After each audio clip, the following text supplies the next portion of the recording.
Whoa. Whoa, man. Whoa. That's a double rainbow.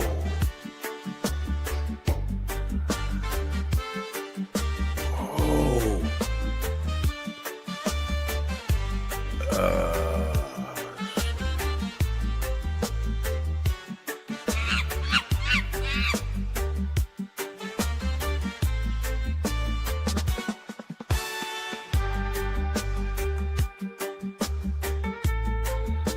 Let me see what's going on here.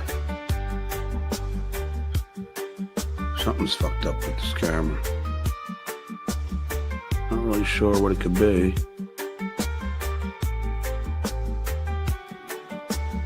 There we go.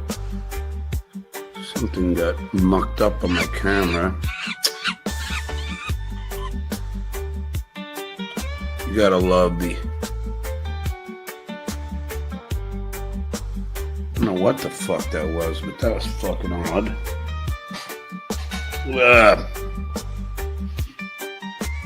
All right, let me see if this is working.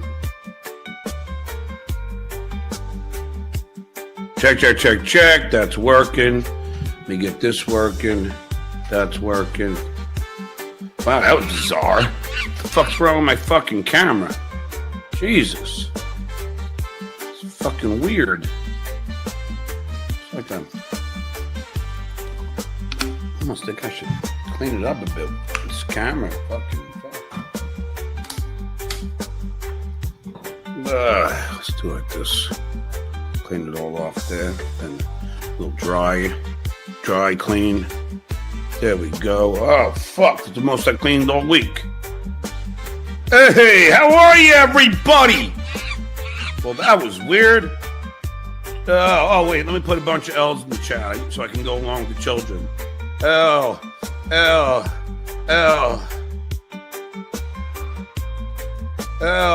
There you go. Look at all those L's. I love that we're all spreading love in my chat. All you need is love.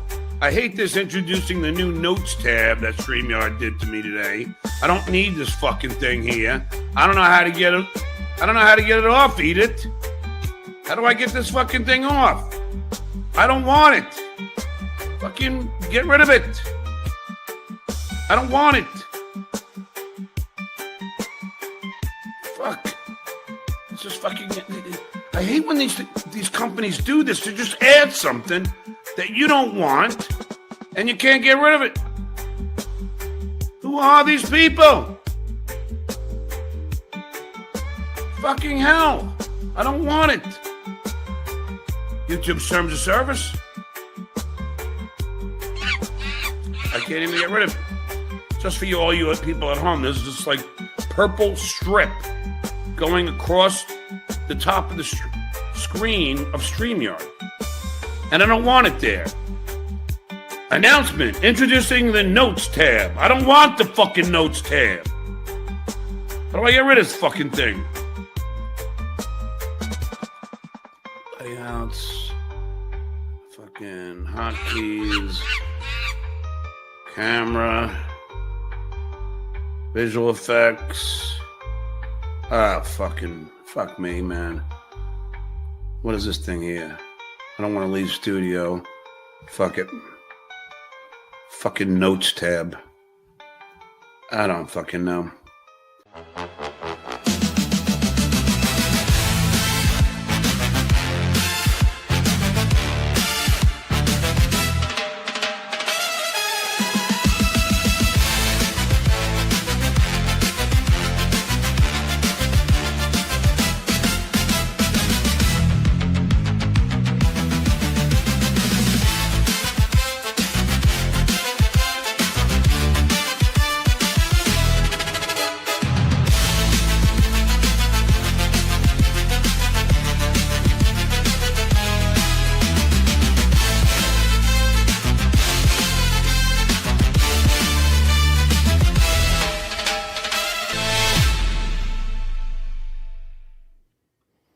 Welcome to Dabbleverse Live. I'm Karl. I'm joined by Blind Mike. On today's show, Granny's gay for pay at Hackamania, Mersh versus Karl, Aaron versus Dr. Steve, Stuttering John goes through old junk and brags about it. Ethan Ralph is a tough guy versus Tommy Jordan. Keanu's narcissism is on full display as she watches the costume contest. Aaron needs to have Patrick Melton near him or else he melts down. Rocco shows off the puppets from his puppet show and will be joined by the great Hughezy. But first, we start off this show with this special segment.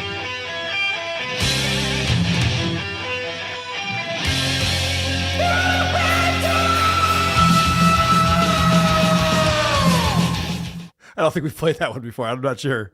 I was going to say, after all these years, we still have new jingles. Oh, I was hanging with Dame Taft a little bit at Hackamania, and he's in a lot of our banter jingles. Oh, wow. So, of course, he was complaining we don't play his enough. I wanted to find one for him. You also have to keep up with Tukey and Cardiff now, I feel. You feel your banter game has been challenged. Well, it's a little bit ridiculous how I was ripped off and just thrown to the side by you, thrown to the curb. Yes. Well, the first time you have a conversation. What's wrong with that? Mike, a lot of times when we start the banter segment, I like to talk to you about things I heard on the Blind Mike project. Did you do a show this past weekend? I did. Oh, I was watching Cardiff. Oh, my God. Bane I of didn't know. Well, why wouldn't you be? I'm just some asshole that wears a hat and sunglasses, which I learned this week was the mark of a real douchebag. Yes. I have both these guys. Carl's like, only fucking losers look like this. And it's Carl, Lucy, Chris, all my friends up there saying this is the douchebag's uniform. And I'm like, they all know me, right? And then Cardiff, who I also co-host a show with, goes live at like 9:59 on Sundays now. It's great. Yeah. I'm being sabotaged. Yeah, it was great. Even the algorithm was just like, you probably want to watch Cardiff, right? I'm like, yep, I sure do. It was great. We're at the top of the app. That's what I'm watching today. Thank you. Options. Well, Mike, an amazing thing happened to me this past weekend at Hackamania. I do the show, This Little Piggy, where we make fun of Aaron Imholt.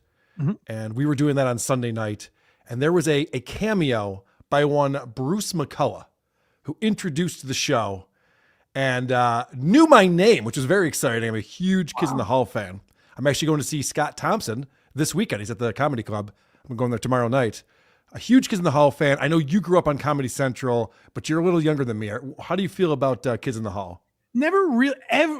That's one of the most requested episodes for Why Are You Laughing that I get. People always ask, but I just don't know a ton. I will do them eventually. And I know I've seen all those guys in a bunch of stuff. I just didn't watch Kids in the Hall growing up. Interesting. Now, I would imagine that sketch comedy is probably not great for blind people, right? That's fair. And that's why I diagnosed that everyone recommends to me, I Think You Should Leave, the Tim Robinson show. Mm-hmm. Yep. I think it's very visual because I've tried it a couple times and a lot of it I just don't really get. But I do think a lot of it is visual. So that probably does impact me. Yeah, a lot of his reactions to things and his just facial expressions is what sells it on that show. So, okay, that would make sense. Yeah, I was talking to Rocco backstage before the show, and I was asking him about Kids in the Hall because we're about the same age. And he goes, I don't care about Kids in the Hall. I'm a State guy. Remember the show The State? No. Michael Ian Black and all those guys. Oh, okay. Yeah. I didn't know that you had to pick one or the other. I didn't realize it was like Rolling Stones or Beatles kind of thing. It's like, well, can I just like Kids in the Hall and The State, or I'm just a fan of comedy? Is that okay? Famous Feud. Oh, I can't wait to cover that now. That's exciting. Yes, I think you should get onto that with Why Are You Laughing? Good. All right, guys, support the show today. Supertip.gg/WATP. You can support the show and participate. We appreciate that very much. I'm going to bring on our guest. I appreciate this man for flying all the way from Ireland or wherever the fuck he lives to Las Vegas here in the United States to hang with us at Hackamania. The great Hughezy is here. What's up, Hughezy? Very good. Am I on screen? Yes, you are. You're not the blind one, Hughezy. You can see. Oh, there we go. Did somebody say The State?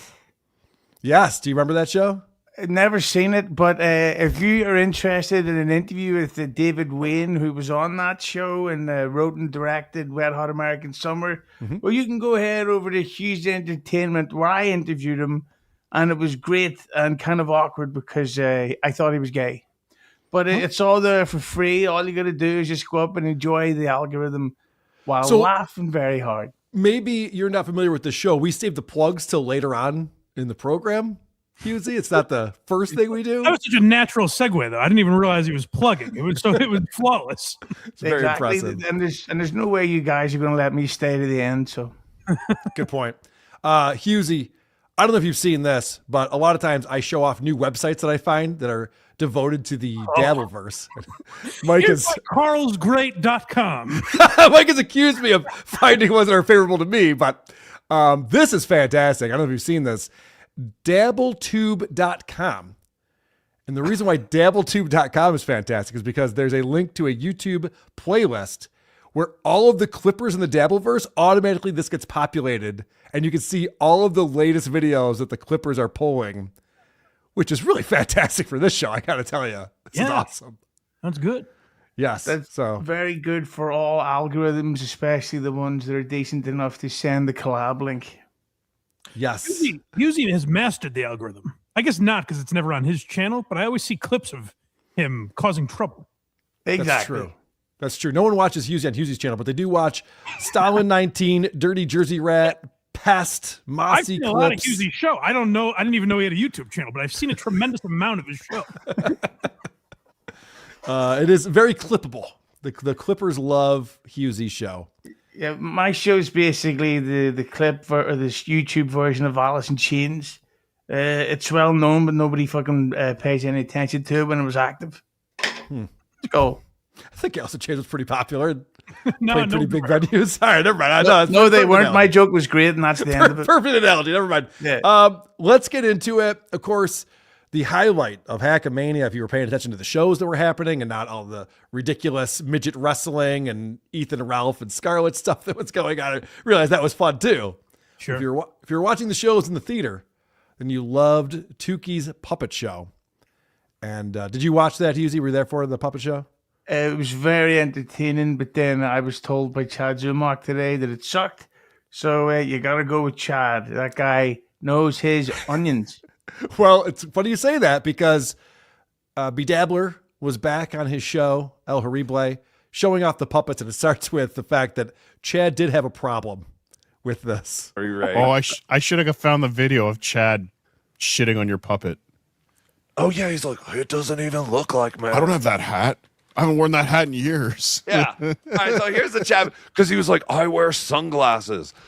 We forgot to put the sunglasses on him originally, but we also wanted to, have the black eye. This looks so much like Chad. It's scary. He's got credit cards hanging out of his sides and up on top. He's got oil all over him. The great Dr. Omega tattoo. Yeah. Yes, the great Dr. Omega tattoo made these puppets, and they're Lockie did an unbelievable job with all of these puppets.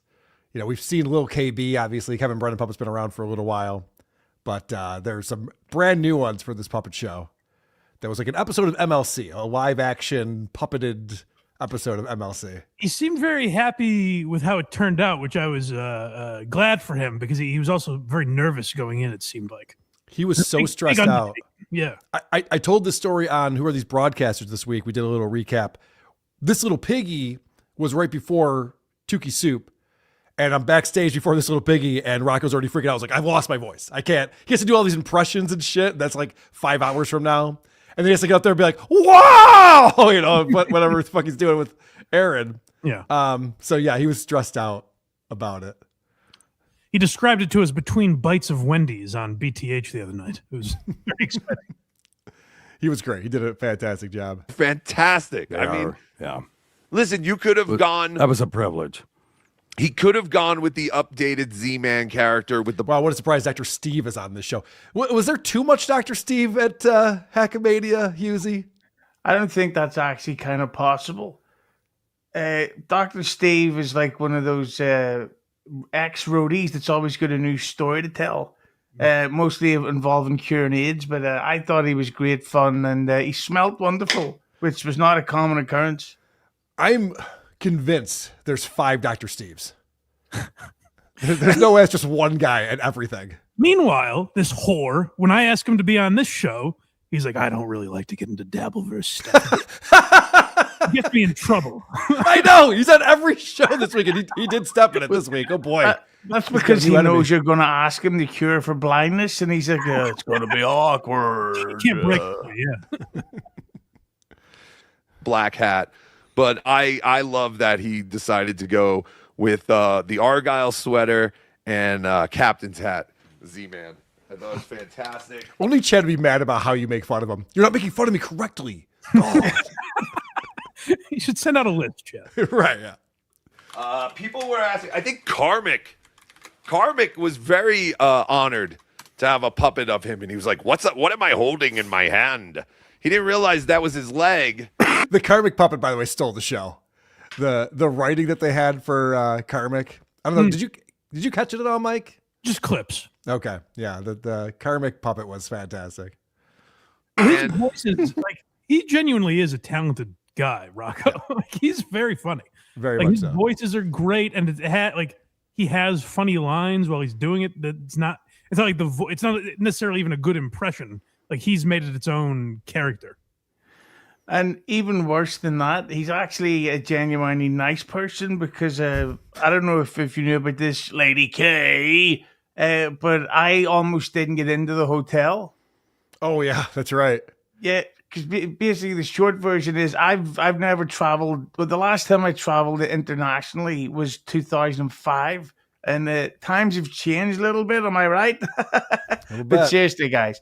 And so I had the Revolut card where you can use it internationally, but I hadn't set it up. I hadn't put the settings on correctly. So when I get to the hotel, they said, you can't use this. It's not, what's the term, authorized. So I said, well, can I have the Wi-Fi to get on, to go onto the website to change the settings? And they said, no, the Wi-Fi is for people staying in the hotel. Fucking assholes. Yeah. Like, yeah, you see my predicament though, right? Guys, I'm trying to get my money. So I'm kind of arguing with this guy who was Mexican. I'm just saying, I just thought about add that to the story. Yeah, there's a lot of them in this country. It sucks, right? Yeah, I was not too pleased. This story have nothing to do with what we were talking about. What's going on? Well, He's saying that Rocco is not only a good impressionist, but also a nice guy. Yes, because I'm getting there. But even you could see that coming, Mike. So I turn around with this guy, and I just so happened to be in the queue behind me is this attractive, beautiful, swarthy Italian man. And when I stopped being gay for a second, I realized that's fucking Rocco. So I said, listen, I'm literally just meeting you for the first time ever. Can I do me a favor? Yeah, can you put a deposit down on my room so that I can go get this fucking card set up? And he did immediately, within seconds. He didn't have to. Very kind of him to do so. Hit the like button for Rocco. He has been flaunting the money that has been flowing in ever since BTH started. He's just tossing it around. Steak dinners, hotel room. That steak dinner that we had, where he's just like, Anthony Cumia, you want to come and order wine? Let's go. You're in. Who cares? That's all to piss off OJ. Now, I don't want to throw all flowers at you. He came on BTH the other night, ate the entire time, which people really enjoyed.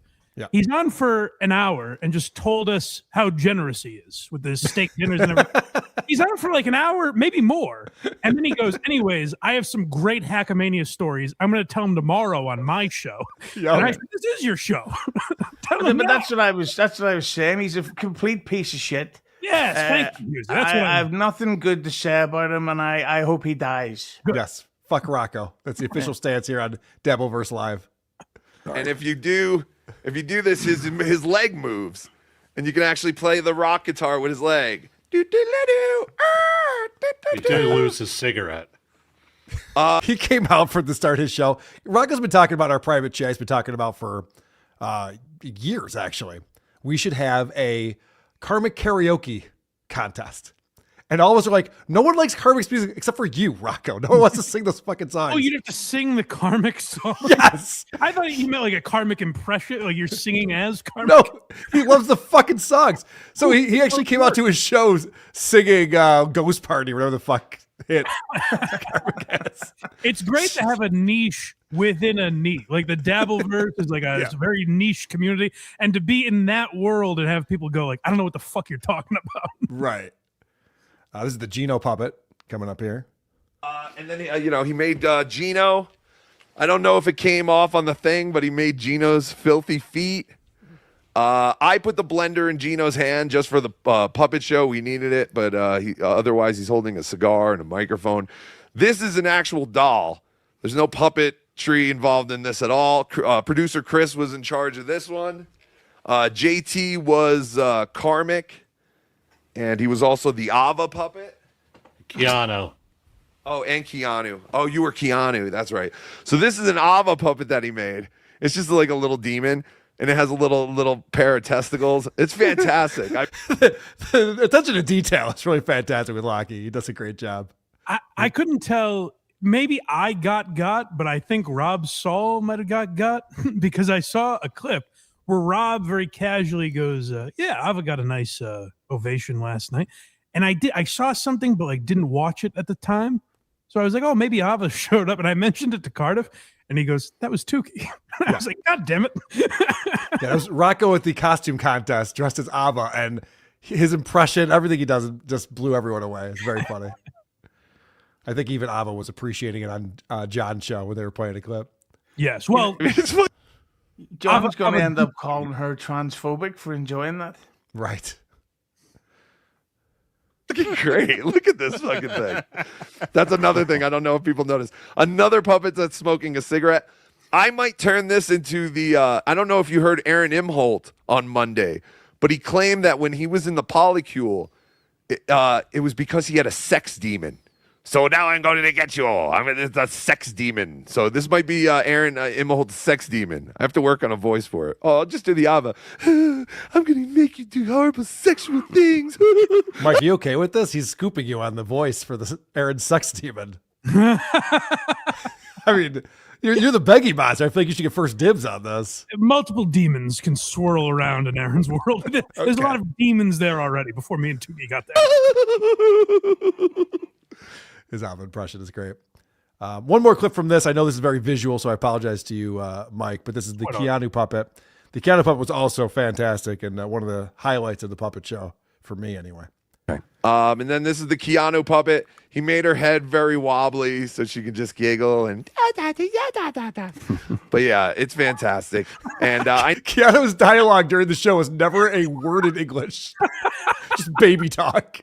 So funny. Very funny. No, everyone. I heard Gino and Keanu talking about the puppet show and how they enjoyed it and, you know, how they saw how much work we put into it. I did not hear KB talk about the puppet show. Did Kevin snipe the puppet show? Did he talk about it at all? Did anyone hear it? He was cut off by then, no? Didn't he get porn bombed? Nice crack, by the way. He got porn bombed on, was it WATP, right? On WATP, he got porn bombed? Oh, and that scared him from doing it again? No, but I thought he got cut off. I thought they shut off his... Well, didn't we do 30 minutes of pictures of shit on Melton Show just because he didn't want KB to snipe it? Possibly. So here's the quick story. I told this briefly on WATB. Mm-hmm. I knew that Dabbletown USA, Vince's channel, was just sniping the entire show. You know, he bought the pay-per-view and was just sniping it, and then Kevin was using that, and other people were using that to watch along. And so I decided to cut up some lesbian porn for WATP. All squirting porn, things that people can enjoy. You know, no one's going to be upset about it. And so I played this. Wasn't aroused enough, you know? Right, yeah. So it was all the neck beards in there. They're already hoarded up, but sure. I decided to get them really going. I played a clip of this chick squirting all over this other chick's face. And that was just, you know, to make sure that anyone who's streaming that on YouTube would have a problem with that. Very nice. And the next day, Sunday, I'm bugging Patrick, who's got a lot at this point. But I'm like, dude, I need my episode. I need the MP4 so I can get it up on my channel for my subscribers, blah, blah. So he gets it to me. I upload it. I go down. I do this little piggy. And then I'm milling about. And I go and watch Tukey Soup. And I'm sitting there and I go, oh, shit, I never edited out my own porn bomb. I just porn bombed my own channel. I uploaded the entire fucking video of WATP with lesbian squirting in it. So I ran up to my room, deleted everything, took everything down. And then the next day at the airport, actually, I was in the Centurion Lounge when I was editing lesbian porn out of my video. I must have seen it after that. What a shame. It's like, Jesus Christ. Do you imagine I get my channel taken down because I porn bomb myself? Fucking retarded. Do you still have that footage? I do, actually, yes. Like, my DMs are open. I'm in my hotel room with my wife and editing lesbian porn, and she doesn't say a thing. Finally, I turn around and I go, "Are you going to ask me what I'm doing?" She's like, "No." Okay, cool. It's fine. It's a good one. So Keanu was watching with her mom, Michaeline, or Michelangelo, if you ask John One, that's what her name is. She seems like a real treat. She was watching the costume contest, and the costume contest was great. Very creative costumes. I believe American Cupcake won with his Joey C costume, but there are a lot of people in the running. And one of the ones that I enjoyed very much was, of course, my friend and our review girl, Megan. She dressed up as Keanu. And Keanu, the way that she watches this, her and her mom watch this, just shows her narcissism. It really just comes through in on full display. Okay. I want to play some clips here. It starts off, we'll do this quickly. It starts off with Michaeline, like, just does not get what's going on at all. And does the audience have to pay for these tickets to watch these three buffoons? Mom, yes. That's what the yes. They have to pay. They have to pay. These three should be paying them. Fucking, like, look at them sitting there with, like, they're not even looking up whatsoever. They're like, "This is our costume contest." Wow, Nobody this is gives so professional. It's unbelievable. All right, so they're watching. It's on stage right now is myself, Adam Bush, Patrick Melton. We are the judges of the costume contest, writing down scores after someone had just come up and showed off their costume. And Michaeline's take is, look at how unprofessional they are. Do people pay to go and see this? They should be paying them. I like the idea of watching this and being like, why isn't this more professional? It's called Hackamania. I love when people are just like, why don't you get Brad Garrett to headline the show? It's called Hackamania, you retards. Well, it might fit then, but. All right, fair enough. Wrong example. It's terrible. Really. Is Megan ready? Okay, here comes Megan, review girl Megan. Here I am. Hey. Yay. That was the first one, right? That's me. She's well, it's cute. not really me. Yeah. No, I know, but she's cute. That's cute. Oh my God, we have. The attention to detail here, me with the kitty, you know, it is very cute. She's cute. Yeah, she's cute. She must like you. That's why she dressed up like you in a really. So it's funny that Keanu goes, well, the attention to detail. She's wearing a Nirvana shirt, has a black wig on, and has a cat over her shoulder. She's like, wow, she knows everything about me. It's like, all right, calm down. I mean, she's dressing up as you. So yeah, she'd do a little research ahead of time. It's also hard to take anything Keanu does seriously anymore. Cause like, if she were invited here, she'd be there. Right. You know what I mean? Like, it's hard. She was on John's show and laughing along with that. And now she hates John. It's just like wherever the wind blows. So it's hard to really watch her be like, this is so stupid. It's like, well, you went to Aaron's thing, you know? What is right? Aaron's 11th anniversary show. There was nothing. It was a debacle compared to this. What's that, Hughezy? What is the Nirvana reference? The Nirvana shirt. She's wearing. That's just a shirt that Keanu actually owns. They were a band in the early 90s. Yes. Oh, well, let's hope their marriage goes with a shot husband too. Hit the like button. a cute way. You know, I doubt she does like me because I think she might. I don't know who she is. I think she goes on Karl's show, so I'm sure she doesn't. Who cares, Keanu? I know. Who cares? But who cares? I don't know. Megan, she seems lovely. Maybe she's a horrible person. Who gives a shit either way if she likes you? I'll never know because I can't possibly imagine trying to find out. Well, it's also funny how guarded she is. So it's like, I don't know if she likes me or not. I think maybe she goes on Karl's show. She obviously knows who Megan is. Who would give a shit? Right. Put it this way, Keanu, it's someone that doesn't know you, right? Like you don't know her. So it's an homage. Even if she fucking hates you, she thinks you're a funny, silly character, and she dressed up as you at an event. It's not something where you have to speculate. Now, what does this mean? Is she taking a dig at me or is she team Keanu? What's the motivation here behind Megan the review girl dressing up as you? Who gives a shit? Who gives a shit? Megan is in the chat. She says, I am the worst. So that is confirmation. A monster. Megan is a bad person. That's the gay community every week. Like me, but she has the kitty. Yeah. Morning, Kitty. Kitty must have. Oh my God. You know what? If I were them, like, and I were like, I don't want to look like a slob. No wonder so many people tried to dress as me. Want to know why? Because if you had tried to dress as anybody else, you'd have to like put on a fat suit and a bad attitude. You know. Keanu doesn't think she has a bad attitude. That's funny. Yeah, they're not fun like me, who goes around just ripping on every single person, depending on who I'm teamed up with at that time. It's such a funny, like, if I were at Hackamania, I wouldn't particularly have interest in participating in the costume contest. It's not just not my thing, and that would be my official stance on it.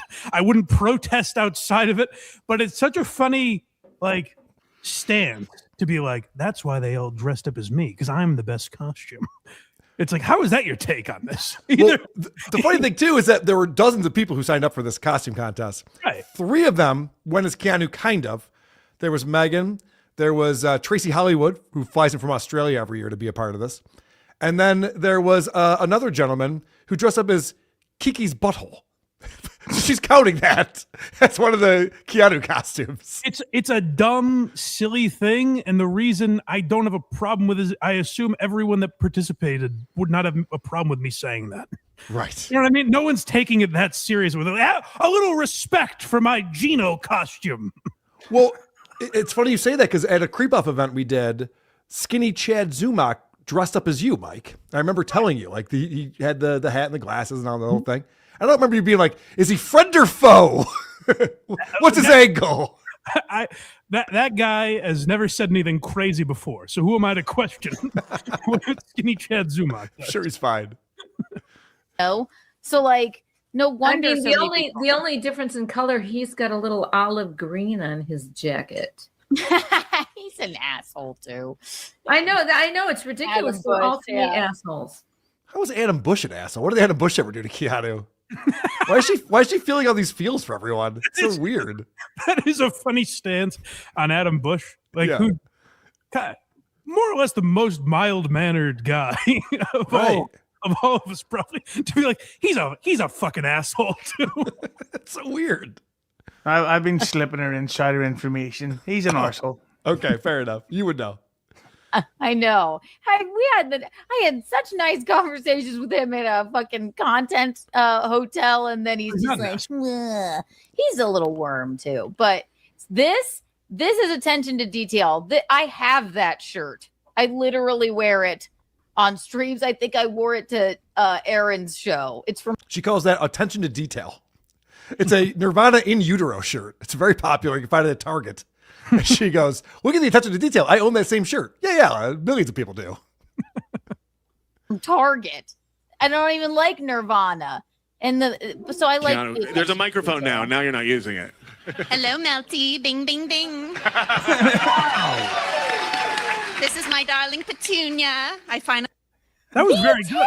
Yeah. And look at how happy Keanu is right now. She just lit up. She's like, oh, they're pretending to be me. This event is about me. This is so exciting. What day was this? Was this on the Sunday? Yeah, it was right after Nobody Likes Onions. Or no, Saturday after Nobody Likes Onions. This is fucking funny. I should have went. You should have gone to the costume contest. The Joey C impersonator was fantastic. And they pay. I really tamed her. She left a. She said Petunia. She said bing, bing, bing. Now Gino's out in the background yelling. What's going on over there? These fucking people.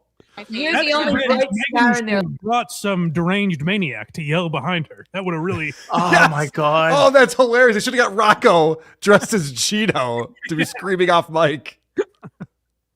Life, okay, all of them. Honestly, I am, and I didn't even have to be there.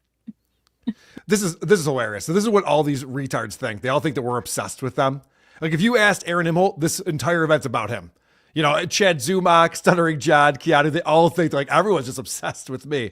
No. We just goof on you from time to time. That's all. Well, but also she could look at it as like everyone uses the word obsessed, but like if you're Keanu and Keanu does not have a particularly big audience or anything, but if you take a step back and go, hey, I've had some kind of impact. Like I know they're making fun of me or goofing on me, but like I've done something. Like she thinks it's funny to make fun of me. So I'm not completely irrelevant.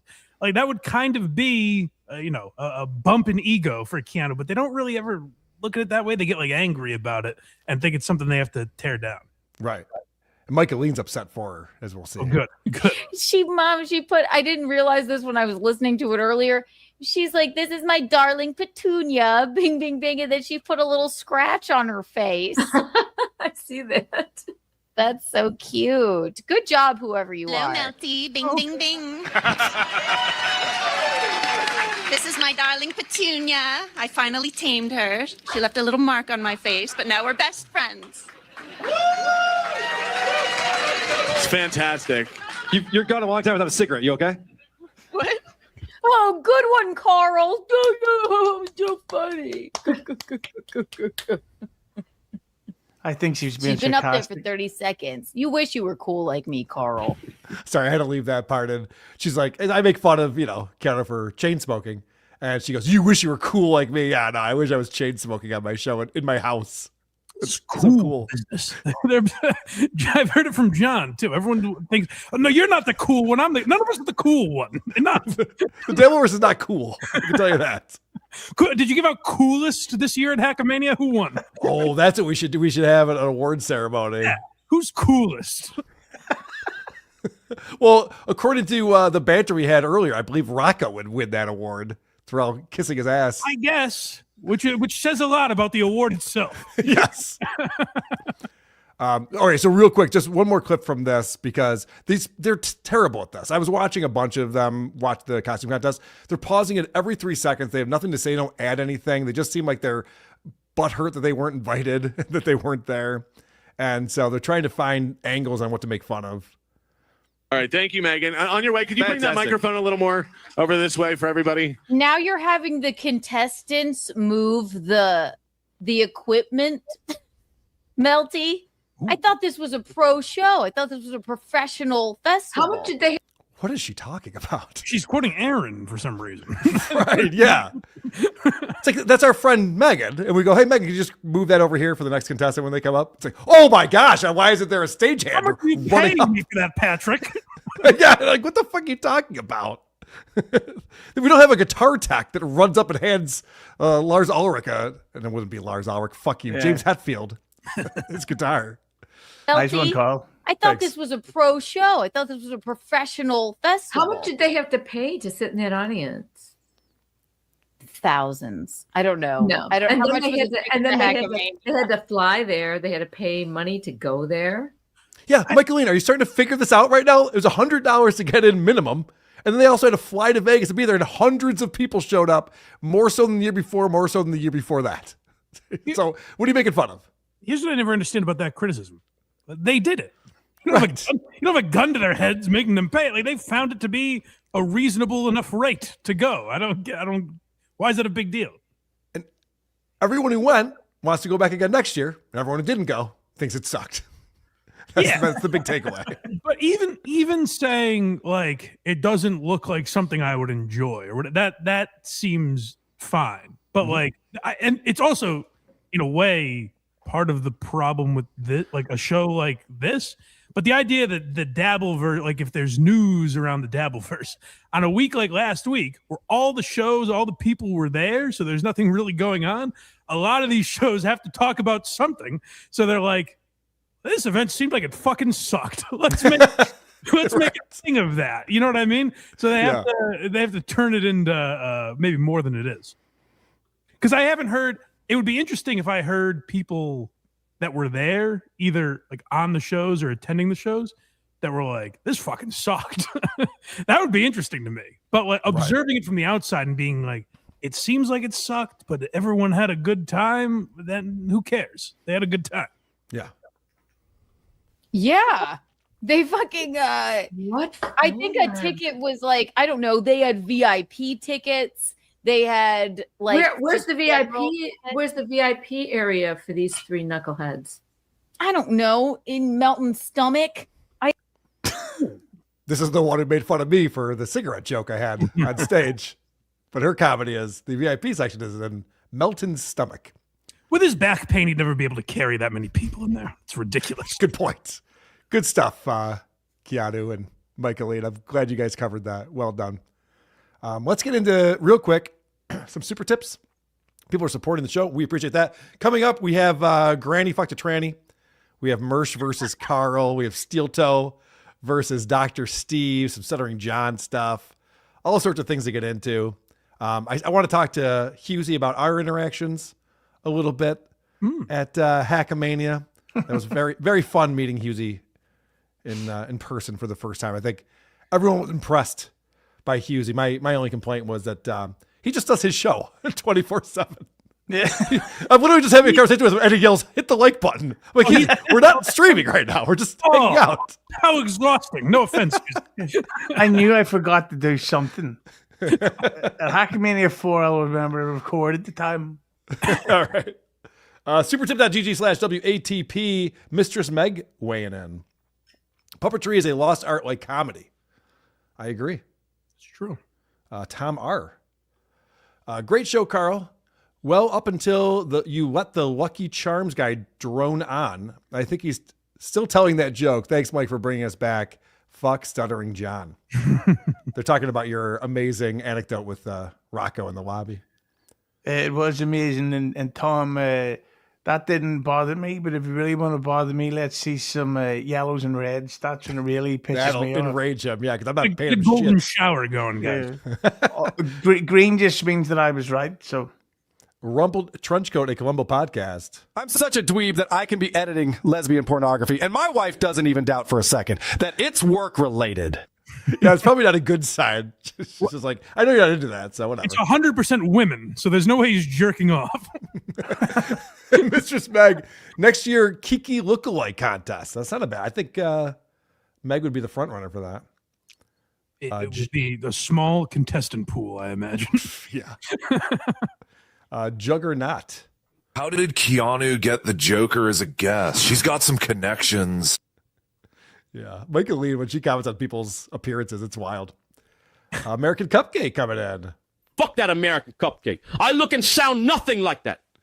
And Keanu is so stupid, American Cupcake did not need a fat suit. That's all him. That's true. American Cupcake did not need a fat suit to win the contest as Joey C. Did President Catalano take it in stride, I hope? I hope so. Good. I hope he has a better sense of humor about things. Peter Datina became a YouTube member. Thank you very much for that. Timothy McDonough, ask Hughezy about his 5-skin. Yeah. I think you just did. It's one of my hilarious jokes where my dick is so big that I've actually got a 5-skin. And it's hilarious. And you say it while people have just put a drink in their mouth and they go, it's great stuff. They're able to drink their drink down. Yeah, but not immediately. So that means it's not good. Immediately, yeah. Mostro, hey, Lady K, stop putting this guy in 0.5x speed. Yeah, people are asking me to speed you up. StreamYard doesn't have that option yet. If I speak in normal speed, you won't be able to understand me. And Gar also, Saxon, here's to Ireland and the return of English rule. Oh, no. What do you think about that? It doesn't matter because it's in blue. The yellow one would really get to me. That's true. Umbergeist gifted a Who Are These Podcast membership. Thank you very much for doing that, Umbergeist. You can go to the tab. Which tab is it? The posts tab. Find all the bonus episodes that we put out just for the members. Blackcast, $2. Every penny here goes to hitting the like button. I think that's for you, Hughezy. It's Penny and the Dork there. Get it? A little shot back at Christian. A hilarious joke.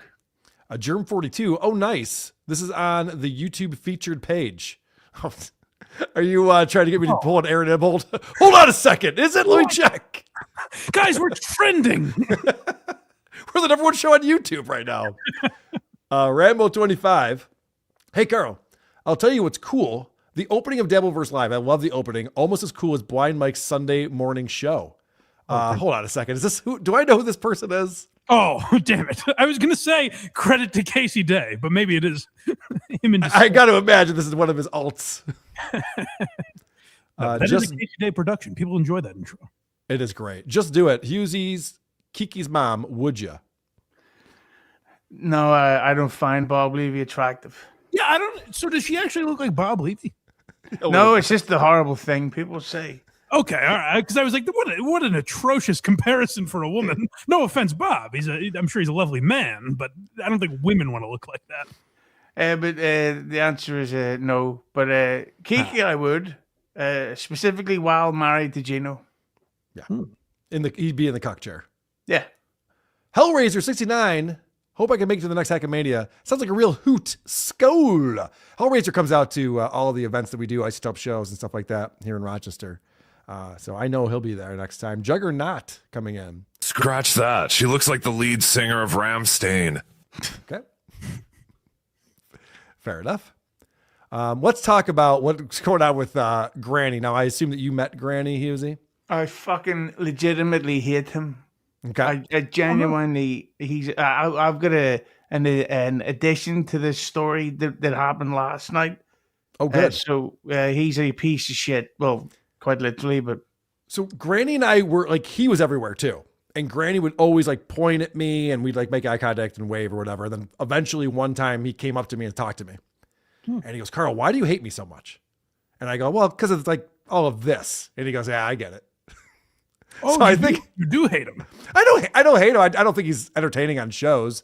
Yeah. And I did think that he did give off like a Pigpen vibe at the event. Now I want you guys, I'm going to give you a scenario and I want you guys to tell me how accurate this is. Because on BTH the other night, I was told Granny is essentially a homeless man who fucked shit on a prostitute's chest.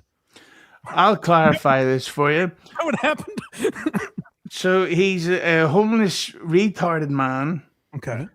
Who was paid $8,000 to film an OnlyFans content with a prostitute who, or should I say, a escort, sex worker. Yeah, Latanya Vegas. Yeah, who's a very nice person. Yeah. Although I would prefer more aftershave.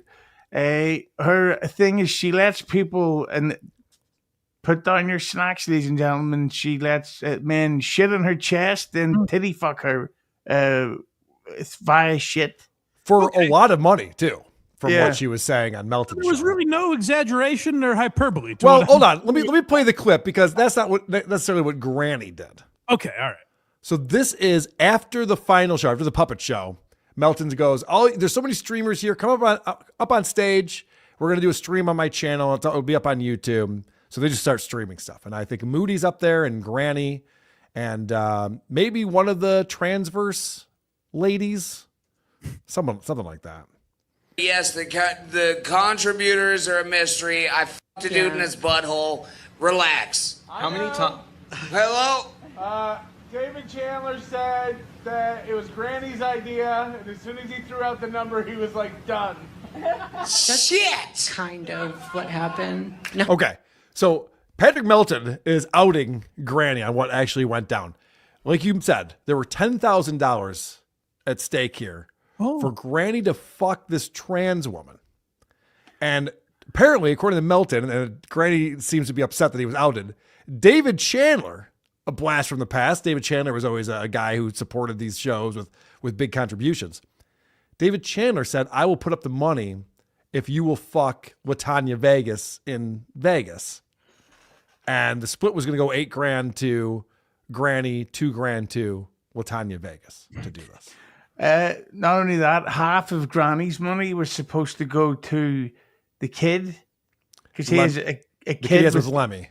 So what Granny did was instead of giving her half, give 500 and then ask for it back later that day. Jesus Christ. Well, the other rumor was that Granny took the $8,000, put it on a roulette spin and lost it all immediately. Did he make that up in order to not pay Lemmy? I would assume he made it up, but that is the type of retarded thing he would do. I wouldn't put it past him, yeah. And the he bet on the green part of the fucking roulette table. Well, you could do that, yeah. But the thing about him is that so he turned up. Speaking of events from the first, I think it was DabbleCon 1. When David Chandler did. No, Granny. But he turned up wearing a T-shirt, Do you remember when Kevin Dumbfuck pissed on OJ stuff? Sure. So Granny turned up wearing a piss t-shirt, a piss army shirt for Kevin Dumbfuck, which didn't make sense that Granny actually smelled like shit while wearing a t-shirt that said piss. Right. And also, I think we could come up with a number because Granny, like, this is it. This is his income for the year. He's going to have to make this 10 grand last until December. How much for him to suck Jake Hudson's dick? Because he will do it for money. I'm not contributing to that fund at all. I'd rather give money to John's GoFundMe than to pay for that. I understand this was the news of Hackamania. We have to talk about it. If it becomes a weekly segment, I think I'm going to tap out. Yeah, no shit. Look what Granny fucked this week. But I have two questions, if you guys don't mind humoring me here. Of course. First of all, is an 80-20 split fair for that sort of act? Okay. Well, Latanya is filmed it for her OnlyFans. Okay. So she'll make that up easily, but she told us she did it under the understanding that half of his money was going to go towards something important like his kid instead of really cool t-shirts from the Dabbleverse. I guess that was my other question. And by the way, who wouldn't want to jerk off to that on OnlyFans? It sounds delightful. Yeah, as much as I don't like him, I'm hard right now. Is he actually homeless, or is that just a thing people are saying? Like, does he have a home? Well, he lives in the shed of someone that he works with because his own family doesn't like him. I can't see why. So, like, his own dad wouldn't let Granny move in. I guess my question is, how far does $8,000 get him?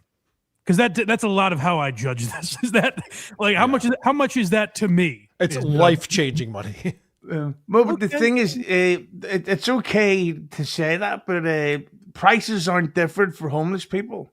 Sure, that's true. That's you only buy so much, I guess. Yeah, right. So when you're still buying like beer, that's a good. But he lives in a rural part of Florida where I assume it's not real expensive to live there, right? I'm going to assume, but it kind of makes it seem like, just my opinion, I YouTube's terms of service, that rednecks are kind of silly people. Mm-hmm. And they do silly things. Yeah, I would say that just maybe he let himself down this weekend, and that's just me. But I don't want to go ahead and act like a snob. Oh, he didn't live up to the morals, you're saying?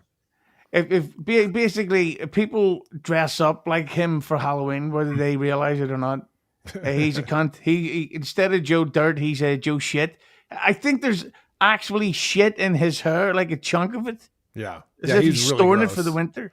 Yeah, he's really gross. Just kidding, just kidding. The other contributor, but I won't say because I understand. Shut the f up, Patrick. All right, so for those Shut the f up. For those on the stream, Patrick just said that David Chandler said that Granny threw the number out, and as soon as he threw it out, David Chandler said done. So I don't even know who that is. it's David Chandler, It is. and he paid you how much? It was free. No, I'm kidding. How much did he pay you? $5,000. You got paid $5,000. Actually, no. No. They both got $5,000. It's shut the f up, Patrick. All right, so we've arrived at the number. So Pedro's yelling that they both got 5,000. I'll answer the question why Granny would get more of the money.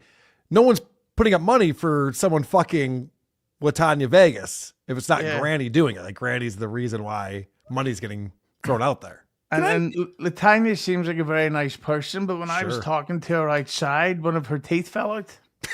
I believe that. Yeah, and it was like, but it was quite a weekend for Granny. He allegedly stole money out of somebody's room, whose name I'll put in the chat here. Okay. He lost his ID. Yep. He basically just spent the weekend walking around going to people, do you want to buy me a beer? And it's like, just fuck off before I have to get angry. You total silly goose. YouTube's terms of service. But you actually do like Granny. You're just joking around right now? And the whole time, this whole thing is a work. Oh, you got me, Hughezy, you son of a gun. No, he does despise Granny. Can I scold my guy Mersh and Aaron Imholt and the other people who have shit on the event this week? Yeah.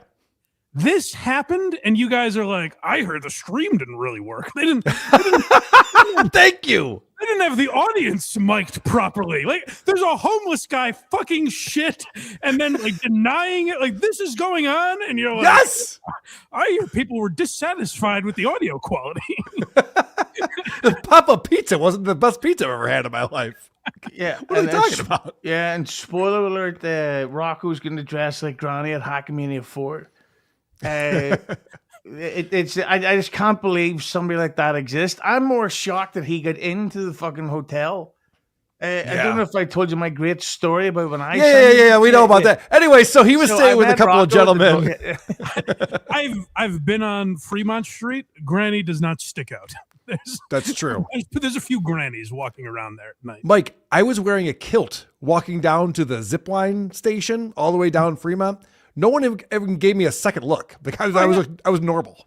There's literally nude women out there. Right. Like, hey, you want a picture? But it's $5,000 It's each. not. It's not? No. What is it? I promised I wouldn't say anything, but it's not that. What's fascinating about this, the reason why I'm playing this clip, is because Granny's like a guy who's like out there, doesn't give a fuck. Like, yeah, I shit a cooler. Who cares? He doesn't, just say whatever. All of a sudden, he's like bashful. He's just like, oh, don't say that. No, that's not. Moody, this is undignified. Yeah, like don't out me on this. Oh no. How dare you make me look terrible? Not loose lips though. For the right. Don't fucking do it. Don't you tell I'm that actually guy- scared of Granny. Shut the fuck up, Patrick. I'm scared of Granny, so I'm going to stay shush. Hey, Rhea, how loose are your lips? For money. I'll throw some numbers out there for Granny. What's the number? What's the number that he has to pay you, Granny? And I want a cut of it, because my nose still burns. You already got your fucking cut of it. Yeah, Okay? but we got the lower end cut. Well, I know, but What? So there was like a tree of distribution of this? yes. You think it would be a 50-50, but it wasn't. Shut up, Patrick. So yeah, just like you, Mike, the translators are saying we should have gotten half that $10,000. We only got 20%. Well, I was trying to do the math. Of course, I wouldn't want my penis covered in shit. I say that all the time. But Sure. Snowflake. I say that all the time. Yeah. and I'd need at least 8,000. So I understand Granny's demands, but it just if I'm the young lady, I would ask for a few more dollars, I would think. So what is the legitimate number you think you could get for him to fuck Jake Hudson? Because apparently Jake is bi. So Jake's down. And you could just give Jake a couple of carrots and an egg sandwich and he's there's money. Can Yes, I that's ask money. a favor of everyone? Don't ask for anyone's money for this. Do we need to pay for him to fuck Jake Hudson? Yes. I would actually encourage him to go to Hackamania. I would like to watch that. All right. So if he did this for $8,000 is what Latanya told me, then I think we could get him to fuck Jake Hudson for $6,000. Yeah, okay. I'm sorry. Can I just remind everyone, this all started because I was like, Vic Henley's not very funny on Opie's podcast. Like, that's how this whole thing fucking started. Now we have Granny fucking Jake Hudson in a trailer for $6,000. I'm me as Doc Brown going back to 2018. Carl, everything. It's the Dabbleverse, Karl. Don't do it.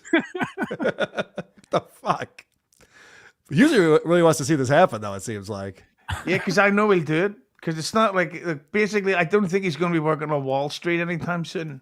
Well, I think your motivation is you're good friends with Lemmy and you'd like to see her get some money for her child, get some child support. So you're like, yeah, let's just keep giving money to Granny to put his dick in things. No, I don't want Lemmy getting anything. I want to see him humiliated. Okay, my bad. I assumed that you were trying to do a solid for your friend there. Well, never mind. Fair I didn't enough. have the context, but I'm sure I don't know. I'm lost. All right.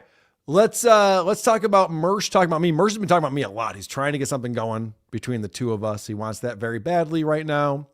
And so I said something on my show quickly, and Mersh really honed in on it, played it over and over again. And let's start there, and then I have some thoughts on this. I'm sure you do too. Mersh. Handle this responsibility. You know, I look at guys like Mersh, these guys who like get a fan base, and then they're like, what can I do to weaponize my fan base now? Let's get them to do this to this person, or do that to that person. It's like, what? You know, you can really tell sometimes when somebody really has like I know Karl's never really respected me. I know Karl's never watched my show, but like that is. I just point out, I'm not going to keep pausing it, but never respected him or watched his show. I literally invited him to perform with me live in Largo, Florida, near his hometown.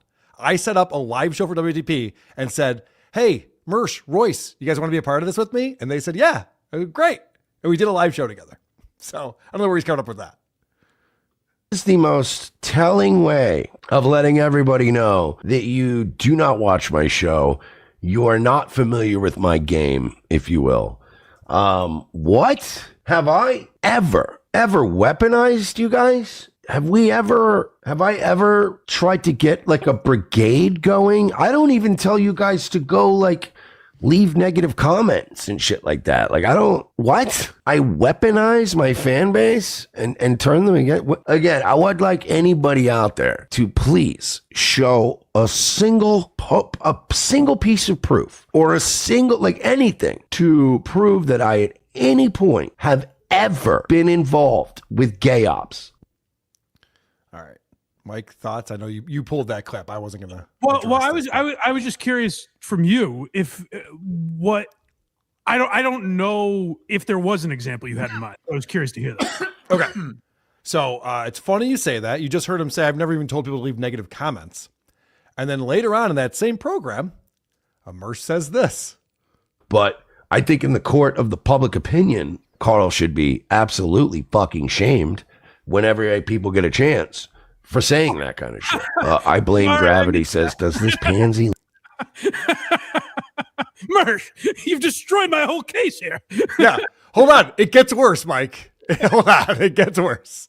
Literally just mean that you say go troll a chat or something. Blame gravity, says, does this pansy literally just mean that you say go troll a chat or something? You know, he might, but like, really trolling a chat is going too far. Shut up, Karl. If that is what he means, then yeah, I absolutely weaponize my fan base. But how often do we do that? Once in a while. Okay, so that's always a confession of guilt. Yeah, but how often am I doing this thing that you're accusing me of doing? Well, so that I took as, I thought he meant like the way like Shuli does, where like they'll like fuck around, but I didn't take it as like doxing people or anything like that. So I thought he meant like playfully, I guess. Well, remember, in his own words, prior to that, he goes, I didn't even tell people to leave negative comments. Yeah. And then fast forward 12 minutes later, he goes, I mean, do I tell people to leave negative comments? Sometimes. Sometimes we go do that. But Mike, I actually have the next clip that you pulled. I have something for this that I think is hilarious and fascinating. Okay. Yeah, we lightly troll people on X and stuff, but I don't like organize that. I make fun of some people. Other people join in and make fun of people, but there's no to say that I'm weaponizing my audience. This is some straight up just lies. Any realm that would accept him and give him the power that he craves. He wants to have his own pests. There are certain people who can't handle this responsibility. You know, I look at guys like Mersh, these guys who like get a fan base and then they're like, what can I do to weaponize my fan base now? Let's get them to do this to this person, or do that to that person. It's like, those are the people who can't handle actually having popularity. Again, I'm going to reiterate this with all of you people. Have I ever, publicly or privately to any of you, said, and I quote, do this to this person or do that to that person? Well, great question. I actually happen to have the answer to that. He's versus one of these guys like Kevin Brett who's just trying to fill as much time as possible so people can give him money. So he just plays the same clip over and over again. It's like, yeah, we get it. Okay, move on. So you just heard him say, can anyone tell me that publicly or privately, I've told people to do this to this person, do that to that person. Yeah. I'm going to bring up a documentary from Porcelain called Terrorsburg Part 2. Where he talks. Yeah. That's never good. If you're bringing up Porcelain, it's never good. Yeah. Let's see what Porcelain has to say about how Mersh handled Owen Benjamin back in the day. The initial response was one of restraint, with ROTC commanding their viewership not to retaliate under any circumstance. But behind the scenes, the approach would differ significantly. As a friend of the show at the time, I was handed an invitation to a hidden channel on the official Nightwave Radio Discord server, accessible only to a handful of trusted moderators. In this channel, Mersh would personally instruct those in his inner circle to use whatever means necessary to deplatform Owen Benjamin. This would mostly involve the repeated submission of false DMCA strikes, creative manipulation of YouTube's reporting procedures, and further attacks on his ability to take donations. After failing in my strenuous attempts to reason with him privately, with Mersh taking particular umbrage to Owen's motherly assaults, I decided to leave his community for good. Ultimately, I cannot say for certain whether Mersh's efforts had anything to do with Owen's eventual mass deplatforming. So, There you go. All my papers off my desk. Mersh, you've destroyed my entire case. It's so funny. Like Mersh, like he was talking about like this is defamation. Karl was saying that I would do something like this. I could have a lawsuit against him. He's lying. He's going on and on about this. So I do my whole thing with you and Mersh is that I didn't know that story. Sure. Like I don't know him as that guy really, but you do seem to think he's a fucking loser. Like it does seem like you've not. I always say with John, it would be so like unburdening if he could just call you a fag. Like it seems like right. Yes. Like I feel like you want to say you hate Mersh, but you just haven't for some reason. I don't hate Mersh. But Not at all. You bring him up in the context a low life piece of shit. It seems like your mind thinks of him for some reason. Yeah. That's true. You know what I mean? but Mike, hold on a second though. Can I think that Mersh is a loser and also like not hate the guy? Not hate him, but like I think he's right when he says you don't respect him. Sure. Yeah. I think he's a funny guy. I like ROTC. Like I said, I invited him to be part of my live show just a couple of years ago. I'm a fan. I think that he has a lot of examples of him being a loser. Right. All right, hold on a second. So as I mentioned, Mersh is going on and on about how I lied about him, and I'm glad Hughezy is here because Hughezy's going to clear something up for us once and for all. Good. So I'm lying about him, and he has a defamation suit that he could bring to me. You know, I have to prove damages would be difficult, but whatever. So he's all bent out of shape. Listen to what Mersh says here about me. Themselves. Karl went on Hughezy's show and had a fucking meltdown and rage quit recently. Karl couldn't handle Ava and Lemmy. Fuck you mean can't take criticism? You couldn't take Ava and Lemmy. Hughezy, you're here. People have said this. I rage quit your show. What actually happened? Karl told me before we went live that he had 45 minutes before dinner was being delivered or cooked. His wife did both. She's a woman. That's what they do. Yep. And I actually stayed for 60 minutes.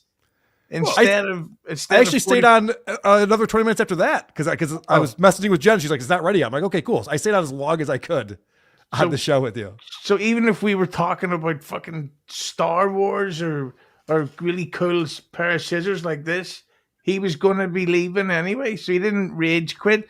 It just so happens that the episode was an excellent argument, which you know. So I volunteered for it. I knew I was getting myself into it. I said, okay, well, I'll do that. And then guys like Mersh go, I rage quit because I couldn't take what Ava and Lemmy were saying to me. I can't imagine that's being a lie. With Ava. It's got to be exhausting for anyone. So I would understand. It is. It's a bit much. Mersh also, he was talking about me all week this week. He's also took offense to our Mersh or SteelToe game that we played during this little piggy. I can imagine why. He's like, Karl's so obsessed with me. That wasn't even my idea, by the way. That was Review Girl Megan's idea to make that game. I was like, yeah, that sounds fun. Let's do that. Megan's a real troublemaker, huh? She really is. Yeah. Real pain in my Kiki ass. doesn't even like Nirvana. J-Mo Inc. says, Karl is right. Mersh is a low-life loser. I mean, that's the first person to point it out. Mersh, I've tried, buddy. I like you. You've always got my approval, pal. I've tried to make peace here, and I don't think there's peace to be made. We got to get into this SteelToe versus Dr. Steve thing. I have so many thoughts on this. Everyone's talking about it. This is like the big talk of the Dabbleverse right now. And I'm sure we'll get into it more on this little piggy tomorrow, which I'm looking forward to. But first, supertip.gg/WATP, Ricky Bev coming in. I got caught jerking off to gay porn by my wife and quickly flipped it to lesbians and had to pretend I was editing it instead. I think she bought it. Is that what happened? Hot stuff, huh, Jen? This is what I watch. Look at all this pussy on the screen, huh? Colin Man, $5. Hughezy, worst Irish disaster, the potato famine or rattle and hum? Well, that's a very interesting question, Colin, but I have to say, ironically, that Rattle and Hum does have my all-time favorite U2 song on it, Heartland, despite the fact that it is an extremely skippable, disappointing album. Colin says, respectfully, Hughezy, I'm American, but a lot of my family are right off the boat. The Irish are kind of the grannies of Europe. No? Maybe just my family? Just your family, Colin. But the Irish people don't send greens, we send yellows and reds. So I like that, Mike, we've gotten into like old-fashioned racism out here. We're like upset with the Irish. These fuckers coming over on the boats, they want to take our jobs. It's been a while since we've had a problem with them. CMOS 4044. How does Blind Mike know what Bob Levy looks like? Same with those 90s actresses on BTH. You comment on people's looks a lot, Mike, and it confused me. Stop unveiling my scam. This is like when Stevie Wonder grabbed that mic stand that was falling. Exactly. It's shattering all of my illusions. May I do my joke, please? Go ahead. How come Stevie Wonder can't see his friends? How come? Because he's married. That's good. It's pretty good. Hit the like button. I like it. Ice Dancer with $2. It's Hughezy. What do you think about clip shows? Well, Ice, that's a very good question. I'm glad I was finally asked. You know what? Carl running away. He's going to get angry. Yeah, I'm not a fan of watching clip shows live or in post or listening to them. So basically, to sum up, my show is better. That's true. Cottrell Brink says, hey, Hughezy, when are the news getting back together? I'll see myself out. I would love them to get back together. Endless bangers. And if you don't like Huey Lewis in the news, goodbye. Oh my God, me and Stevie Lou should form a cover band. Have you ever seen Huey Lewis in the news live, Hughezy? No, I'm only 40. Fucking fantastic. I saw them not that long ago. Shut up. They're very good. Beef Drippin' says, Lemmy came on the Beef Tip show after I did a show with Granny and Dog walked him. Hughezy, come on soon. Oh, hi, Karl. You know, the thing is, I'm such a dynamic personality that I've been on the Beef Tip show twice. He just doesn't remember. And they don't remember it. So I've been on them 3 times. Rumpled Trenchcoat, Como Podcast, says, I completely understand why Mike keeps trying to praise Mersh. Mersh absolutely seems like the kind of man who'd punch a blind guy. Are you trying to get out in front of it, Mike? Is that what's going on? It's not out of fear. But I defended you, Mersh. Why are you punching me? I just never had a problem with the man. I'm wearing glasses. Why would you do this? All right. Let's get into this SteelToe shit. You know what? Why don't I start from the beginning? This is interesting. Now, Aaron Imholt took out an HRO, a harassment restraining order, on Nick Rekieta, and then a week later on Patrick Melton. Now, harassment restraining orders are typically for battered housewives and girlfriends who are afraid that their abuser will continue to abuse them. And so they want to get the law involved to stop that from happening. Aaron gets made fun of by Nick and Patrick and wants to shut them up because neither of them live in the same city as Aaron. Can I say made fun of very meanly? That should be. Sometimes it's a little vicious. Yeah, very mean. Sometimes it hurts his feelings for sure. That is true. So it's crazy that we have this HRO that Aaron took out, and it's been dragging on forever because both Patrick and Nick have fought this. They're like, we're not going to harm this man. There's no reason for this. Patrick lives in Las Vegas, Nevada. He's nowhere near Minnesota, St. Cloud, Minnesota. Yeah. And in this HRO that Aaron took out, he's also afraid for his daughter's safety against Patrick. Sure. So they set a date, and Aaron was so proud of himself. He was so happy with himself because they had this date for this hearing. They had a hearing months and months ago that was a debacle. I watched a lot of it. It was streaming. And Patrick never got brought in. It was only Nick and Nick's attorney, and they were arguing whether or not Aaron should be afraid for his life. And the funniest part to me was when Aaron was asked, are you afraid of Nick for your safety? Are you afraid of him? And Aaron's going, I mean, I could take him. I'm bigger than him. And, I work out, I box and stuff. And Aaron's attorney's like kicking his foot underneath the table. I was like, no, you're afraid of this guy. I mean, yes. Terribly afraid. Well, no, what was funny is Aaron wasn't getting the hit. So finally, Aaron's attorney goes, can we have 5 minutes, Your Honor? We'll be right back. And then he comes back and Aaron's like, I am very afraid of Nick Recaida and what he might do to me. So it's all horse shit. It's all embarrassing for Aaron to take out an HRO. It's insane. He would do this. But I have to say that at Hackamania, I got to meet Nick Recaida's wife. Yeah, Kayla was there. And what the fuck kind of trade was that? She's a fucking great looking woman. Nick's this big, tall, in shape guy. For Aaron, that's not a fucking fair deal at all. The polycule is a mystery to all of us. A heart April's unattractive as well while we're at it, even though she hasn't been around for a while. You don't like April? Ugly and stupid. Is she here? What a shock jock this guy is. Yeah. Ooh. So back in February, they finally set a date on another hearing because it didn't wrap up with the last one.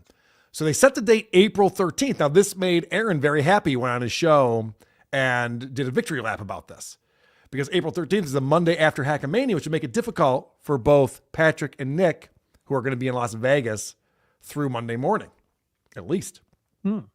So Aaron's like, yeah, I got them. They got to come to Minnesota April 13th.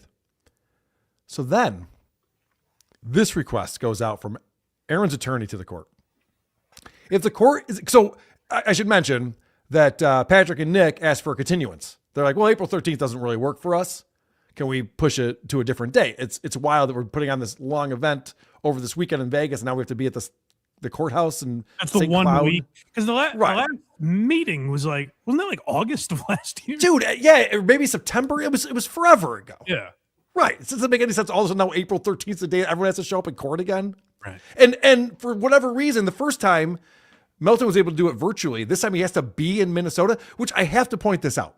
This is insane. We're going to get a lot of people's opinions on this, but this is the most insane part. Aaron is afraid for his safety against Patrick Melton and yet needs him to travel to his hometown to be part of this court case. Like, Melton's not looking to go to St. Cloud. He lives in Vegas. He's fine. Is it Aaron's attorney that's demanding him be there or the judge? Well, they pushed the court to say they wanted him in person to inconvenience him. Yeah, doesn't that completely contradict the entire idea of the thing? Yes!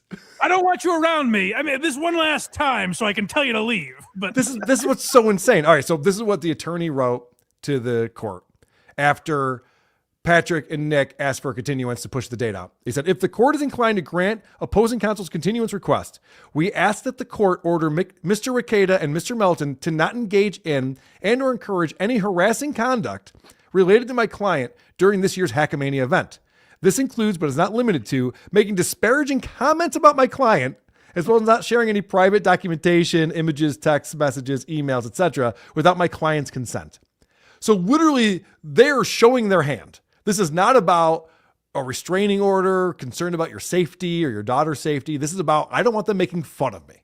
Right. Aaron, who's a public figure who puts himself out there, and by the way, goes after people to the point where he got fired from the radio going after another radio personality.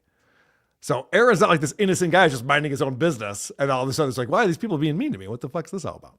Yeah, it doesn't seem like that would fall under any court's jurisdiction to be like, well, they can't talk about it, especially before anything has been ruled. But I'm just trying to think of the other kid where there was something where Aaron couldn't ever bring up Kayla, right? Is that essentially what they're trying to do? Aaron's had 2 HROs taken out against him, and both by women, which actually makes sense. His first ex-wife. The idea would be that they're not public figures, right? They're not doing shows where they can talk about Aaron. You know what I mean? Oh, yeah. Yeah. Very much so. So then on Friday, April 10th, the Friday before, actually the day that Hackamania starts. The shows are going on April 10th. This is what the judge rules, is what the court puts out. The continuance requests in both these matters are preliminarily denied. The court has repeatedly advised that the parties were actively engaging in good faith settlement discussions and has provided ample time for that to occur. The court has also been made aware that respondents' counsel were temporarily unavailable to handle these files for a period of several months due to circumstances outside of their control. However, if one or both respondents, Mr. Ricada or Mr. Melton, sign a stipulation agreeing to the specific proposed terms by petitioner related to the upcoming work event, an event that is the source of hours of proposed exhibits to be the subject of his claim, then the court will continue the matter in another in-person settlement conference. So what it's saying is, this is insane. The judge rules on Friday the 10th. The judge comes out and says, all right, here's the deal, guys. We'll push the date out, but don't make fun of my client. Don't make fun of the defendant. Don't make fun of Aaron. I don't know if he's the defendant on this one. It doesn't make sense. Don't make fun of Aaron at your shows in Vegas this weekend. Now, we've sold hundreds of tickets. What if they complimented him? Would that be okay? Like, how can that be? This is insane. Yeah. I don't know how the judge can rule something like this. Like, he's literally ruling against their freedom of speech, their First Amendment right. I would be able to make fun of a public figure. I don't know enough about how HROs work or the law, and I'm a very stupid man. Sure. But I would think you can't say, if nothing's been ruled yet, can they, like I said, can Patrick be like, Aaron's a great guy? I think Aaron's very funny. Could he do that? Could he mention his name at all? I don't know if it matters because he didn't. We did this little piggy. Nick Ricada came up, Patrick was hosting it, and we made fun of Aaron because that was part of what Hackamania was, a live episode. In jail, then. That's a good use of our tax dollars. So what happened was, these guys don't agree to that, and they got this notification like, what the fuck are you talking about? This is insane. So both Nick and Patrick are like, we're not doing that. Now, Nick lives in Minnesota, so he's like, I'll show up to court. So he flew out of Vegas Monday morning and made it to his court date. Patrick, who has been in ridiculous amounts of pain for a week and a half or so, he popped something in his back and he's been really going through it. I mean, I don't know how much I could talk about on here, how much Patrick wants me to talk about on here, but dude was barely getting through the weekend, which was very busy for him with the amount of pain that he was dealing with. So Patrick says, well, I can't make it on April 13th. I'm suffering from a serious medical condition that won't allow me to sit on the airplane for 5 hours.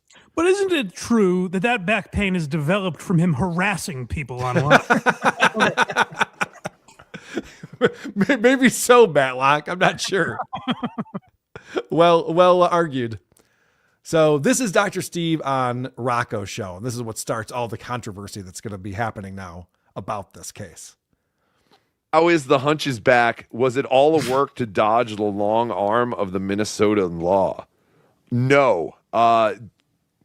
Melton was in great pain all weekend.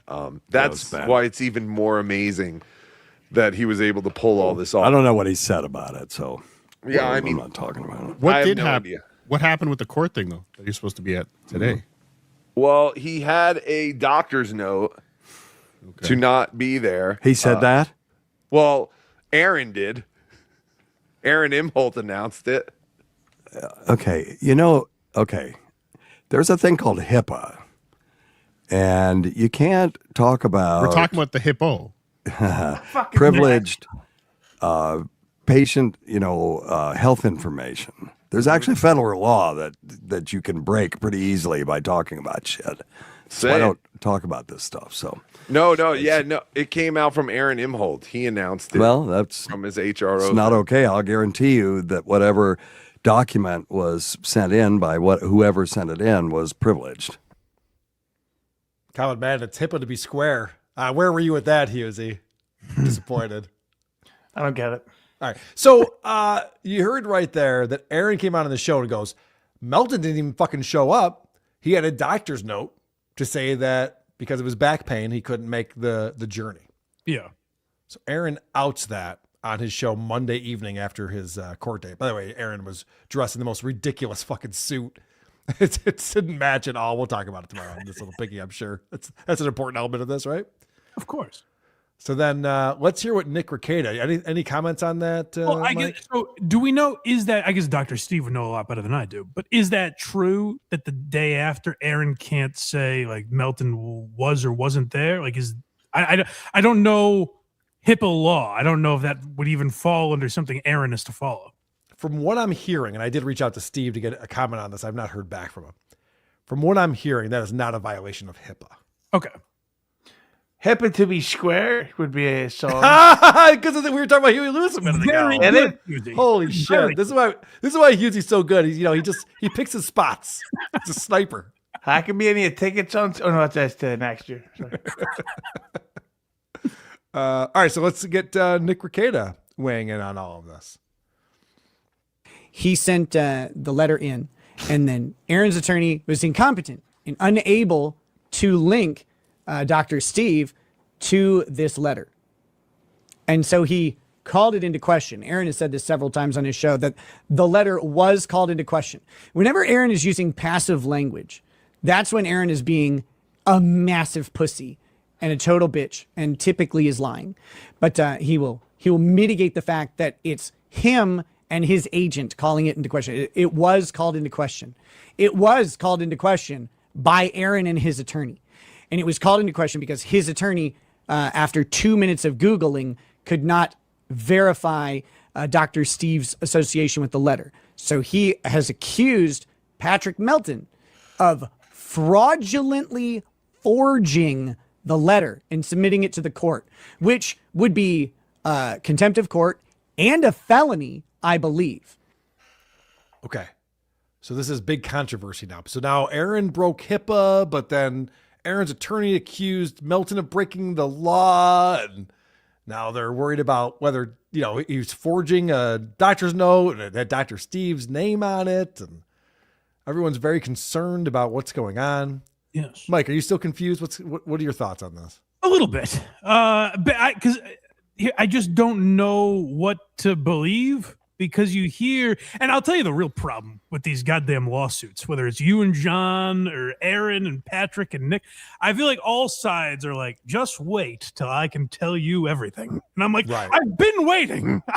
I still don't know what's happening. Who's winning? Who first? Well, let me just clarify this. The reason why I set this up for so long is just to clarify this. This is not a lawsuit. This is a giant bitch boy, Aaron Imholt. Yes. Taking out an HRO against guys who are A-logging him, and he can't handle it. True. So he's trying to shut them up. And his attorney sent a note to the court saying, can you tell these guys not to make fun of my client? Yeah. And when confronted with that, Aaron goes, listen, my attorney just does what he does. I don't know. I didn't tell him to do that. He just that's what he wanted to do. He was embarrassed by it. The hard thing following Nick and Aaron is they both are like, this is going so well. Yes. I'm just like, I don't know. It seems like that's conflicting, but. Okay. So this leads us to this morning's episode of SteelToe Morning Show. And this is where I get angry. Ooh. I don't get angry very often, Mike. No, you don't. You ask me about, are you mad at, do you hate Mersh? Do you hate someone? I don't hate Mersh. I don't hate Stuttering John. I have fun. This is a really fun job that I have. Mm-hmm. I have a good time here. I get to get drunk with Hughezy in Vegas and I write it all off. Oh, that would fire me up. Hopefully, did I buy you a drink? I hope I did, because I get to write it off as a... You'll be shocked to know I can't remember. Yeah, I don't remember either. But I get to write it off as a business expense either way. So, all right, so I'm living my best life. Not the point. The point is, this pisses me off when Aaron does this kind of gay op shit. So we've been doing research into Dr. Steve because the judge asked us to gather all the information we have and bring it to the court. And, everyone in the courtroom said, this seems suspicious. The timing of this note seems suspicious. Only after their continuance is denied, the judge said, only after we gave them stipulations to abide by, does he, claim he can't sit down, yet he's sitting down for hours doing these shows. Right there. Only after we denied the continuance. Well, yeah, that's when you would say, well, I can't make it on April 13th. I asked you to change the date. You told me on April 10th that you will, but only if you take away my freedom of speech. So I said, no, I've sold hundreds of tickets and even hundreds more live streams for people to watch me do this little piggy. So that's not a non-starter. Like, it's insane that the judge would even request that. That's insane to me. It'd be like, all right, don't make fun of this guy for this weekend, and then I'll move the date. What kind of negotiating is this? Yeah, but I guess so. My only question as an observer is, I agree with you. It's insane, but the judge did ask it. So does that mean like they're siding with Aaron or Aaron's? You know what I mean? Like they did make that insane request. It seems like it, right? Yeah, for sure. So the fact that Aaron, and we're going to watch that idiot, potentially criminal Sean, he was talking about this too. And, he's a guy who just hates Nick Rekieta. So it's just like, all right, whatever happens, it's like he's pro Aaron on this. It's like both these idiots say the same thing. Like, oh, now all of a sudden your back hurts because we didn't grant your continuance. You're just telling us now? They just found out on that Friday that they weren't going to grant the continuance. Right. What part of this is confusing for people? Right. And then this doctor's note shows up from an address that's a FedEx store. Ooh. Or a UPS store or whatever it is. And it seems very strange. So we look into it, and it's Dr. Steve, who is a hospice doctor, not a spine doctor, not a back doctor. He's a hospice. He basically makes old people feel comfortable and put slippers on them. He kills them. I don't know if he might die. He might, write him a script for what's the morphine or some shit. I don't know. Okay. This is dangerous sledding right here for our friend Aaron. We've seen people go after Dr. Steve before. Stuttering John. Does not go well for them. Dr. Steve's beloved. Sure. And the fact that Aaron's just like, and this guy's a hospice doctor. Do you know how amazing that is? That's what Dr. Steve just decided to spend his time doing. He could go into any boogeyman. He puts people out of their misery. Dude, it's insane. He can go into, you've heard his show. He was on Weird Medicine, hosting a SiriusXM show, the longest show to ever be on SiriusXM. And the fact that he's talking about every single type of ailment and everything in the medical field. He knows everything. He's an encyclopedia. We all know that. We've listened to him on the show. And Aaron just brings it down to this guy puts slippers on people and gives them morphine. Well, so what's he talking about where it's like Dr. Steve's address is a FedEx address? Is he about to tell me that Dr. Steve has never existed at all? Like, what is he saying? Could it be like a Sixth Sense thing where like Dr. Steve never actually existed? No, but I've emailed with him, I swear. I've hung out with him multiple times, I think. Shit. And I don't have any proof. People are saying that he wrote scripts for Melton in Las Vegas. I don't have any. I don't know that. I have no idea. If people who were there say he did, then that's an eyewitness thing, as reliable as that is. So this is officially what Aaron would call gay ops. Aaron is participating in gay ops. He's going, and I don't know, maybe he's writing scripts for people when he shouldn't be. That's what people are saying. Maybe we can get this guy in trouble for things. Like, this is gay. Is it gay? Gay. Yeah, well, we could ask all day, is he doing a lot of things? Right, yeah, right, exactly. Is he clipping his toenails in the airport? I don't know. It's not great, but he's been shitting his pants. And I didn't know this guy knew so little about his profession. Like, he was panicking about people being like, you shouldn't have written that note for Melton. What the fuck were you thinking? Why are you, like a 70-year-old man, trying to impress weird gay podcast manlets? Aaron does not understand friendship. It's insane. Whenever you do, you're trying to impress them. This is the same with Rocco taking us out to that really nice dinner Thursday night. And like people like Chad Zuback are like, what's his angle? Is he trying to buy friends? Is he trying to impress Anthony Cumia? It's just like, no, we're friends and he can afford it. So we all out to dinner. I remember when Dr. Steve at another Hackamania was fisting Tuki's ass. I was like, how impressive. Right. What an impressive guy. That is very true. Understand this. And Dr. Steve, the best he could do is, well, doesn't that break HIPAA? No, you fucking retard. It's like, you just called Dr. Steve a retard. Do you see why I'm angry? I didn't take it as, man, maybe I'm wrong. I didn't take Steve's reaction as like, I'm going to get in trouble. It was, Aaron shouldn't have given out Correct. that. Like, that's a violation of Patrick's privacy. Correct. Yeah. And he's trying to act like Steve's in this panic now. Oh my gosh, I don't know what to do. It's like, no, he was saying you fucked up. Yeah, I would You assume should have been Dr. talking about Dr. this. Steve knows if he's allowed to write doctor's notes, I would think. And it wouldn't be whether or not it's talked about on Tukey's podcast that would scare him. All right, so Aaron continues on here. Who gives a shit if the 500-pound hunchback likes you? Such a weird thing. And now people are talking about reporting him to the... I got emails yesterday. We're reporting him to the DEA. We're reporting him to the medical board. And we're, you know... This is gay ops. This is exactly the thing. Where it's like, I didn't tell people to do it. I was just mentioning that people were doing that over and over again on my show. Does the DEA have a lot to do with doctor's notes? Dude, this is what I mean. Like, Aaron is so unlikable. I don't know what he's doing right here. This is a terrible move on his part. He's just going to make way more enemies. It's just really stupid. Dog whistling for people to snitch on Dr. Steve or something? Yeah, let's all report Dr. Steve. Does Aaron paying any fucking attention to what happened when Stuttering John did this? He got porn bombed by Quadfather. Is that what you want, Aaron?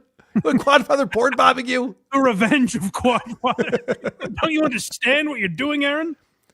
God, let me get off on a quick sidetrack before I forget. Hughes, you met Quadfather at Hackamania. Yeah, it was hard to point them out in the crowd, though. Yeah, I know. There was a lot of guys who look just like him. This is a mean thing to say. I don't think we can call him Quadfather. I think we can call him Tri-Father. Like, his right arm moves pretty well. You know, I fist bumped him. Seemed like that thing was working for him. Listen, I can see Quadfather can walk. It's all him. You've all been I knew it. I wasn't born club-footed, everyone. It's all bullshit. When we were talking to the Ant-Man, Anthony Cumia outside, I swear to God, I saw Quad's leg move. and I was just like, and I looked at him and I'm like, I fucking saw that. Like, I'm not even Irish. He's not fucking paralytic or whatever the term is. Dude, I remember Joan Jett came on and he was tapping his toes. Love rock and roll. I'm like, hey, I see that. Okay. And the great joke is he claims to not walk, yet he steps all over everybody's sentences.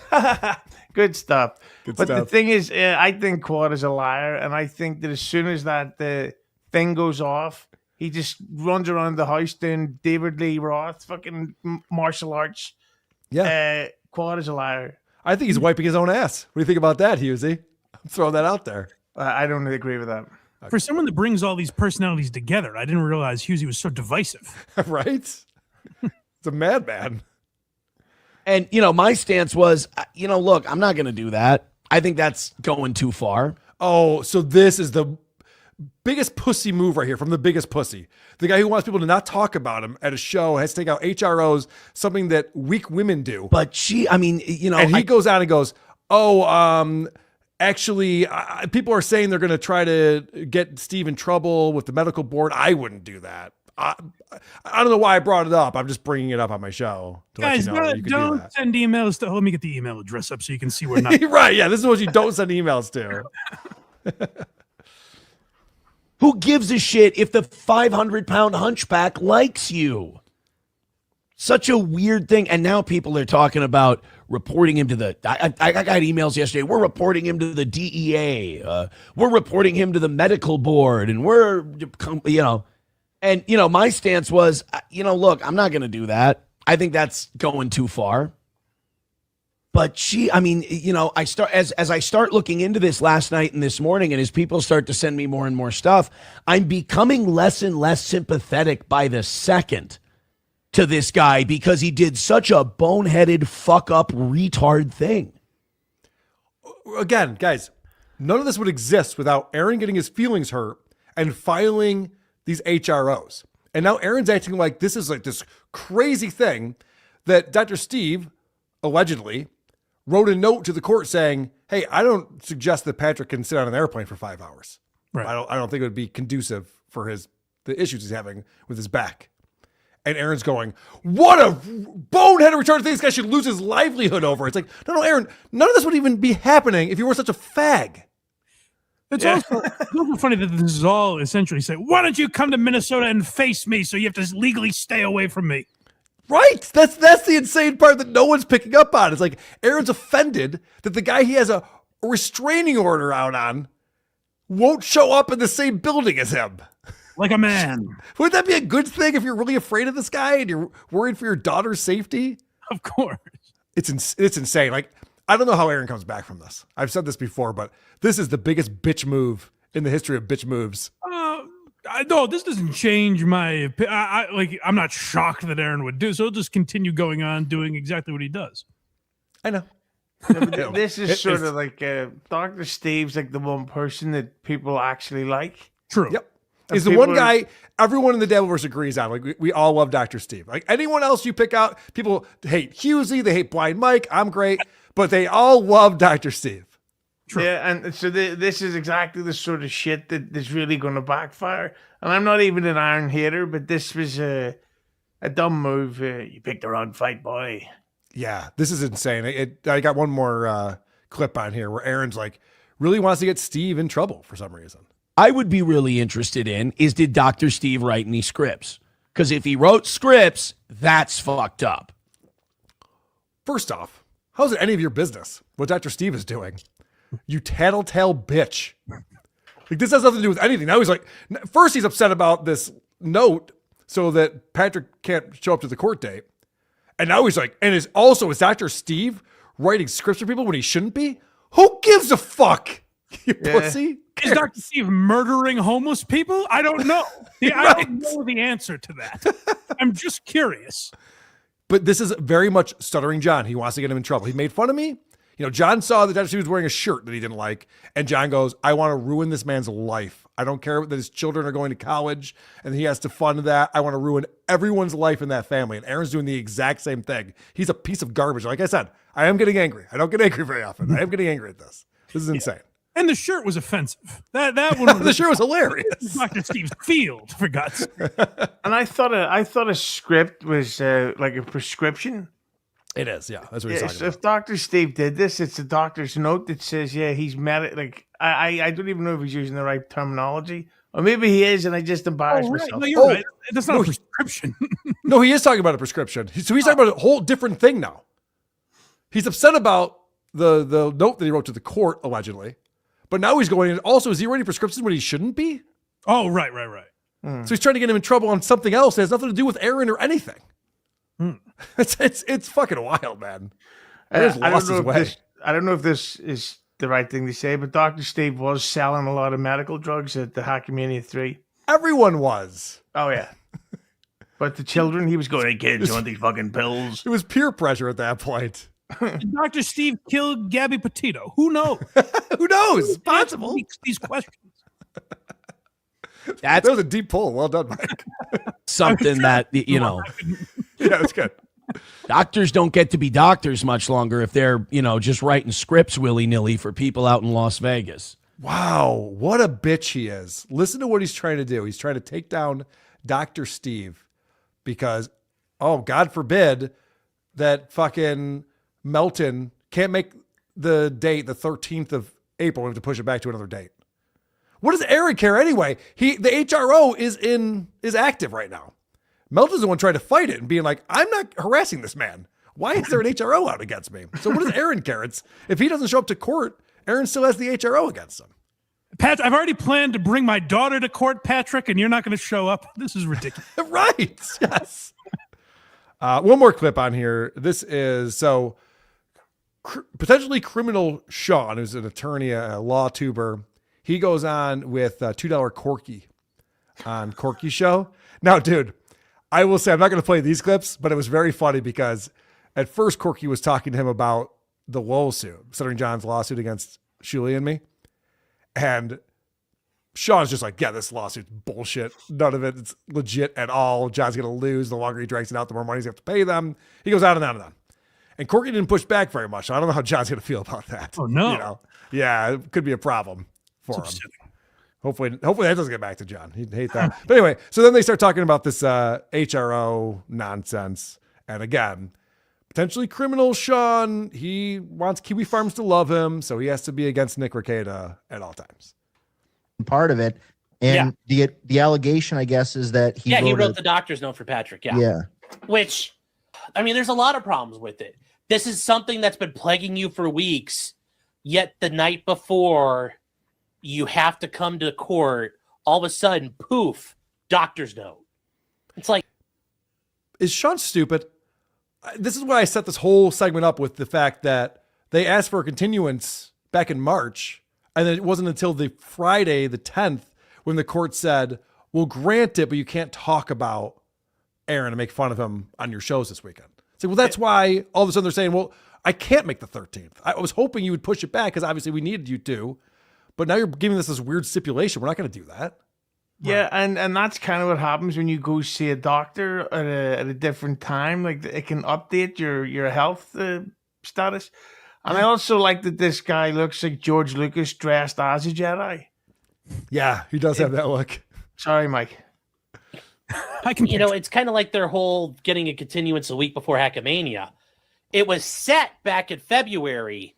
Why weren't you like within the sooner you get it, the better. Like you could have avoided this whole nonsense of having they think the First Amendment gun was pointed at their head on Friday when the judge made his thing, but you could have asked for it like weeks in advance. They did ask for it back in March. And then you could have been fighting about it.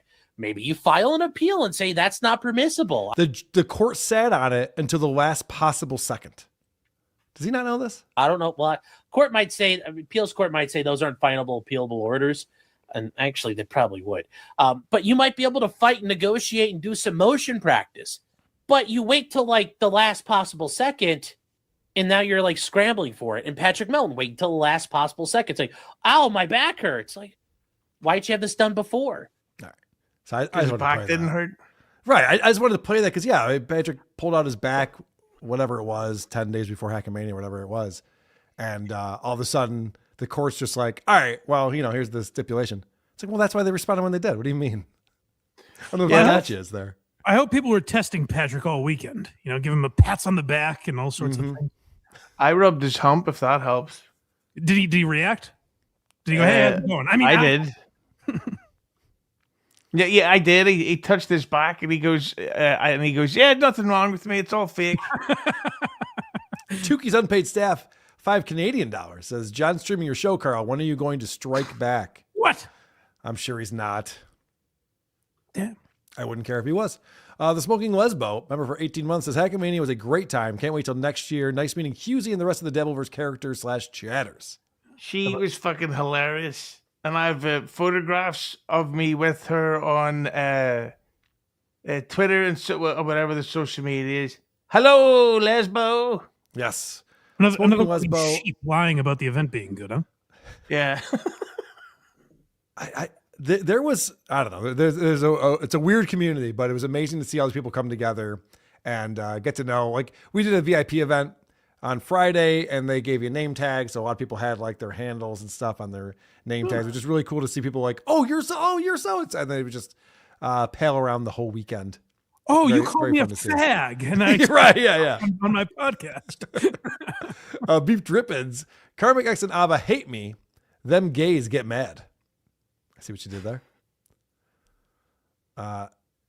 Josh Uadri became a member. Thank you very much for doing that. Appreciate you. Juggernaut, member for 1 month. My wife is a dental hygienist.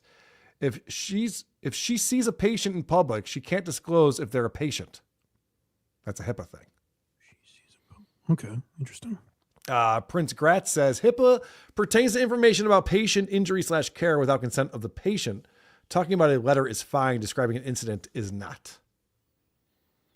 But would that fall describing an incident? Would that be like if Aaron says this guy didn't show up at court because of this doctor's note? Is that describing an incident? I don't think so. Yeah, I don't think it's a HIPAA violation personally, but I don't know a lot about it. I haven't looked into it too especially much. Because Patrick has talked about the back issues publicly. Yes. Yeah. This is pretty well known. Issues. Yeah. Rumple Trenchcoat, $20. Thank you very much for that, Rumple Trenchcoat. There is absolutely no reason a licensed physician cannot write a doctor's note for someone, especially if he or she examined the patient. SteelToe is fishing for excuses to sick people on Dr. Steve. It will end badly for the toe. But is Dr. Steve really a doctor? These are the questions. I've known him as Steve. That's how he introduced himself to me. Oh, wow. He let his guard down for a second. Yes. I'm not trying to get Dr. Steve in trouble, but I saw him go to the bar and buy alcohol. And he paid with it with money. And I thought, What a piece of shit. Steve. Oh, God. I told him, like, if you do that, don't let Hughezy see it. He Yeah. will out you. You're going to cure my arthritis while drunk? I don't think so. Here, put these slippers on. Charlie McDennis, $5 says, Tattletale had 4 for 4 on continuances. Melton and Nick 0 for 1. Minnesota sounds like hell. Props to Carm Dog for getting out. Opie, Aaron needed Opie's- continuances nonstop during this whole fucking thing. And anyway, go on. Sorry, Opie is streaming right now on 3 separate channels with 1 viewer each. Is that 1 viewer you? No, I'm not even clicking on the video. I'm on my news feed. There's literally 1 person watching He all must have 3. just started. That can't be right. Did he get his clock wrong or something? Does he think it's 5:50 a.m.? Why is he streaming? Yeah, why would he be on now? Anyway, sorry. Jack Sampson Forever says, I want Opie and Hughezy to do a show together called The Hughes Brothers. They can be Greg and Adam. I don't care. You know, hilariously, I met the Ant-Man at Hackamania, and we got a photograph taken together with the tagline, Cumia and Hughes together again at last. And he laughed politely before he suddenly got a phone call and had to go sit over there to take the call. That's great, because everyone knows Opie is Hughes, so I bet it really Right. See, it's a great joke. It is. Thank you. Works really well. All right. Well, speaking of Stuttering John, were we talking about Stuttering John? You pulled some clips, Mike. Yes. John was very proud of himself going through the junk in his garage. I'm boxes. glad. This is Mike Bichetti, and I've said it privately for a long time, and now I feel I can say it publicly. He has been riding too high for too long. I am glad he's been taken down a peg. It's about time. Yeah, it for really sure. It's like he thinks he's the king of shit mountain. It's like, all right, Mike, get off your high horse. Pinky, New York Post. Howard Stern's sidekick has Bill on the run. Bill Clinton knows who his real opponent is. Hold on. It's They're joking. Yes, correct. It's a joke. The New York Post. Knows who his real opponent is. It's not Bob Dole. It's Stuttering John. Yeah, they're being literal, John. Like, I'm a Stuttering John fan, but that's a unique way to read something. That's right, Fred. You're on John's show. You've been on recently. You probably can't make fun of John. Or else Mr. you might Melendez is returning soon. Well, we'll give you jailbirds what for. Okay, sounds good. Stuttering John. You see, that's when he was worried about me interviewing him during his campaign. I pointed this out on WTP, but the New York Post also called me a comedian. So I'm not sure that people are. It's not the paper of record. Let's put it that way. I'd love audio of Bill Clinton talking to his stat. What bullshit aside, what are we going to do about this Stuttering John stuff? Yeah. Melendez is our real opponent in this one. And but is it cool that John did that? Absolutely. Like Sure. if he wasn't presenting it in this context, you'd go, "Oh, that's a cool little thing." Like if you met a guy at a bar, name something else other than Stuttering John, and he's like, I was on a big radio show and I asked Bill Clinton an embarrassing question and it was written about in the New York Post. You'd go, "Oh, very cool." Yeah. But if you're like, "I created that moment," you'd go, "Well, I think it was the host of the radio show who wrote the question, had you do it, set up the opportunity for you to be in there. It was kind of entirely their thing. And then the reason it was covered widely was the host of the radio show, not you." Like, that's, I know it's never going to end, but we keep making the same point, I guess, hoping it will sink in with John. That's why it's not that it's not cool that you did that, John. It's that you think you're like the sole reason for that, and B, that it should still matter to us 30 years later. Also, I try to point this out to John from time to time. What he's not understanding when he goes through his resume and he goes through his glory days, this is the reason why where he is now is so interesting to all of us. Yeah. It's this crazy downfall he had such a great career. We all knew him on the Howard Stern Show. Mhm. We rooted for him on the Howard Stern Show. Was he likable? Not necessarily, but we enjoyed him as a character on the Stern Show. We've enjoyed a lot of the characters on the Howard Stern Show over the years. Well, I would even argue that he was at least more likable on the Howard Stern Show because, like, he never pushed back at the Howard the way he did because he knew he couldn't. Right. He was never like, how dare you say that to me, you piece of shit. He like went along with the joke to a degree. Like he didn't always get it based on the clips that I've heard, but like it was more, he was part of the team, you know, like he was part of that. He was friends with those guys. Yes. So like he played along with the joke a lot better. And now I get you don't know these people, John, but it's all because you haven't played along with the joke. If John was like, yeah, that was really cool, and look at me now, I'm not doing shit.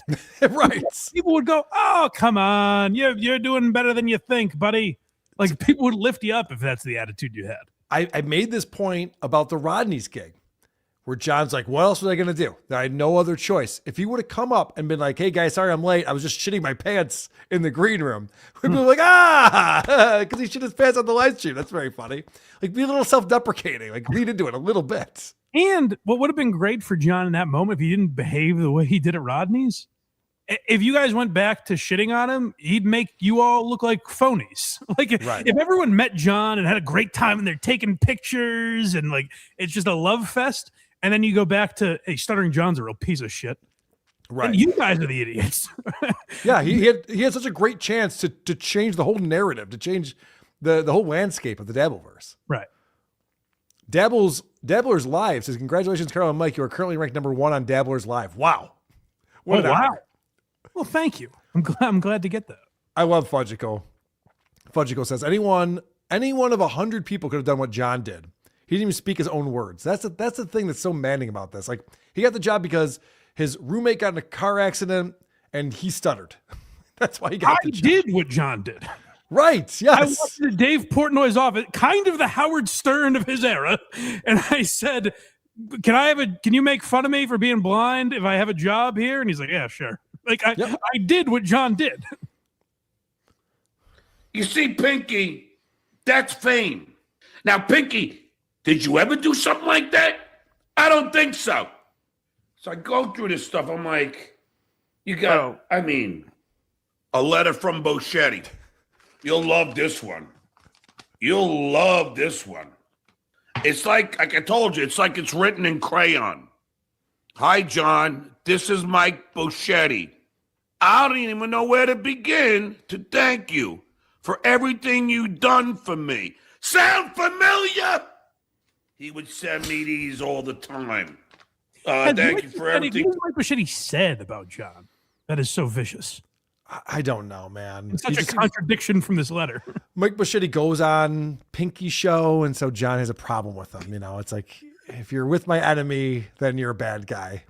Mike Boschetti, and I say this with all due respect, is a mentally challenged man. Right. Based on what? Even if he said something mean about John, is it really necessary to teach him a lesson? I'll never forget when Kevin Brennan, this was over a year ago, announced that Mike Boschetti is going to be coming on the show weekly on MLC. I was like, do you think that's a get? Mike Boschetti was on Artie Lang's show so that Artie could rip on someone the entire time if he didn't know everything else to talk about. You don't think if it was happening now, you don't think Artie would have been like, Mike, what do you think about Iran? What do you? No, I don't think he would have been. That's not why you have Mike on the show. How much you think it would cost for Granny to have sex with Mike? Okay, now I'm in. The Jake Hudson thing grossed me out, but now I'm listening. I'll support that. I'm done. Let's see a couple of red boys. Quality content. You know, we didn't talk about this during the segment. I meant to, but originally Granny said he couldn't get it up and he was just smushing his limp dick into Vegas's butt. But then it turns out that he did get a hard on and penetrate. Anyway, not the point. It's a happy ending. Even better, it's still he put his penis inside of a female naked anus. So methinks somebody caught the HIV at Hackamania. That's not how that works. Well, somebody gave it to someone. Fair enough. You've done for me, like book me pay me great money. Yeah, dickheads, book me and pay me great money. Do you see that? The Duke helps people. Do you shit where? I'll wait. And most important, become a great friend to me. I am really, really excited. Do you hear John say he has a bunch of these letters from Mike Bushett? He's like, I got a bunch of these. This is what Mike is doing with his time. He's just writing these letters to people. And John's keeping them. I think that's crazy. Like I said, Mike Bushett, and again, I say this, he seems like a great guy, is a mentally challenged man. Right. The idea that he was writing John thank you letters surprises me much less than John, years later, having a stack of Mike Bushett letters with the purpose of revenge. Yes, rubbing it in Kevin Brennan's face that he has this letter. These could come in handy someday. And totally happy for you and your family about the Tonight Show. John, you are truly the most humblest and nicest person I ever meet in all the years I am an actor and a comic. You don't believe it? Okay, here. You were truly the most humblest and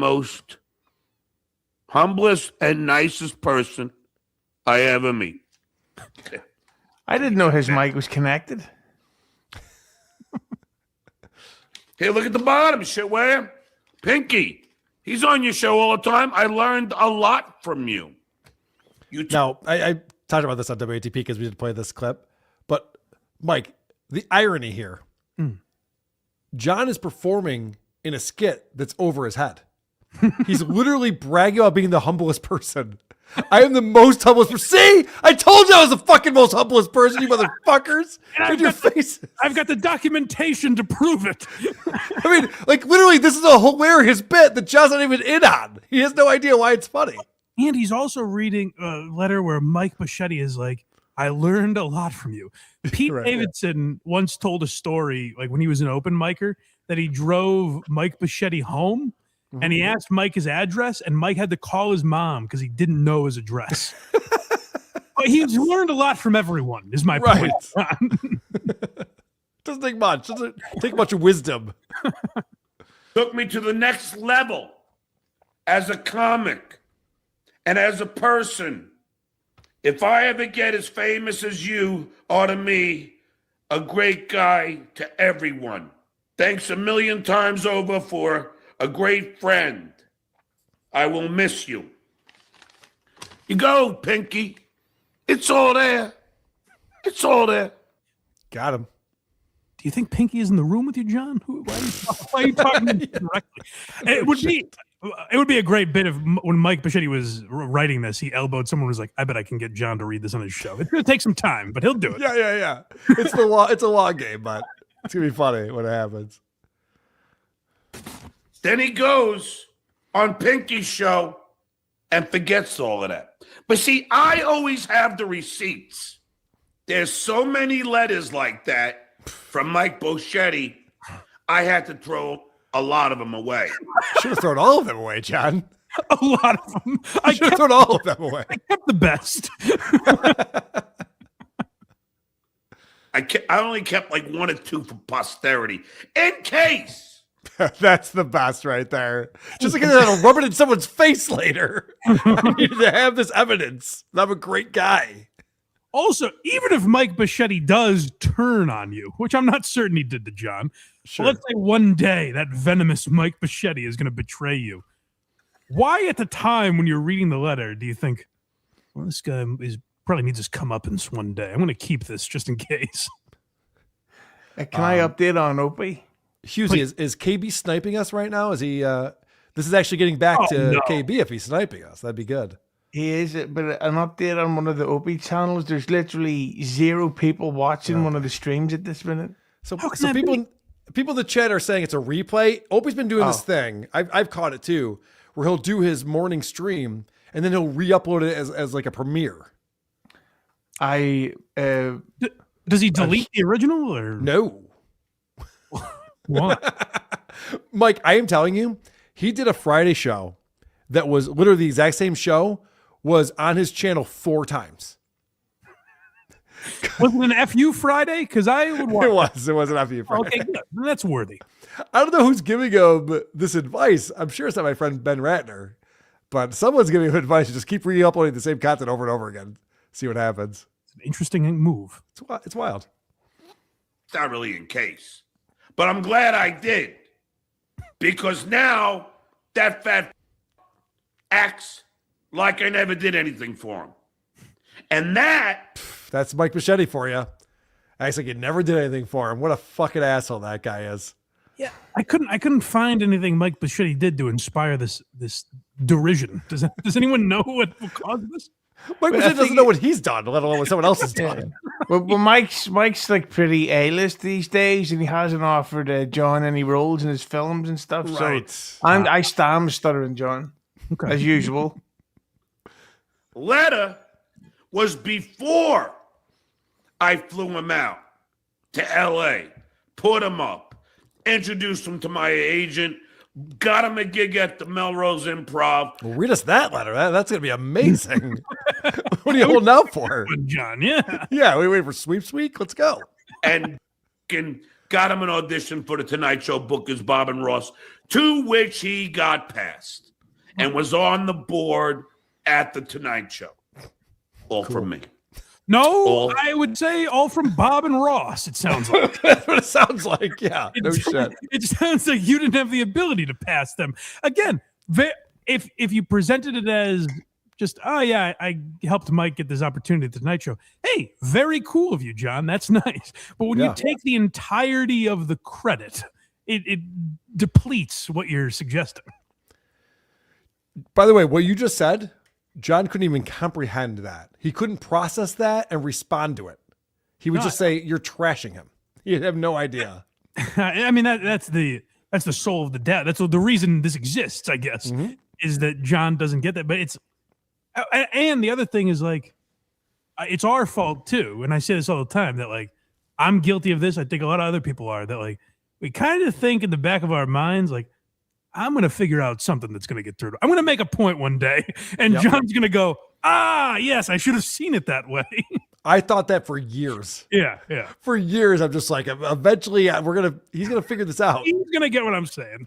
There's so many people who super chat him who are just like, oh, this is going to really piss him off. Wait till I say this. And it's just like, yeah, he doesn't care. Oh, okay. Right. Fuck. None of it works.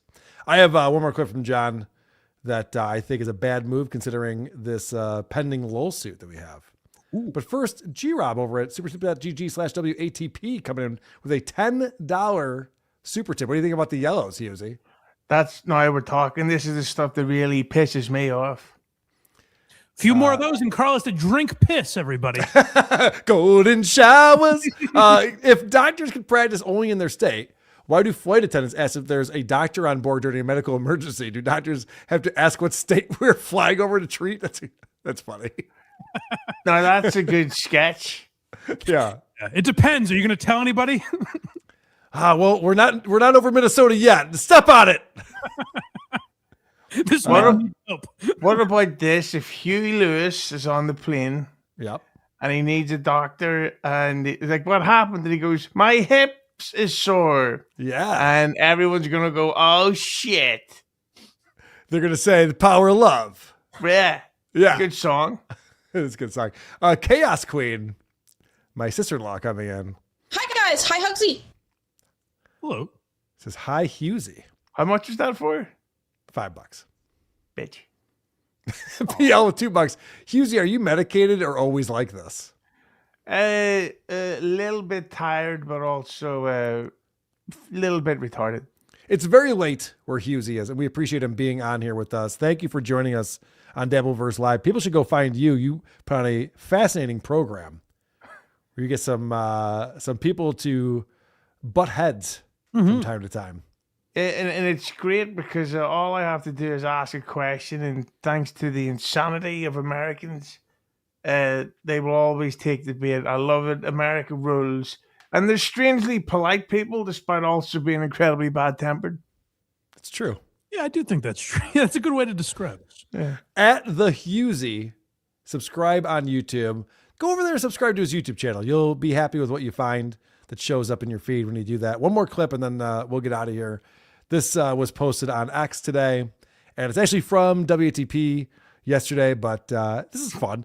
Remember, keep in mind that Kaylee, a.k.a. Lucy Tightbox, is a potential witness for our pending court case with John Melendez. Leg tattoos, I'd probably start getting them removed, but then again, who gives a fuck? I won't be looking at your legs when I'm pummeling you from behind. Wait, this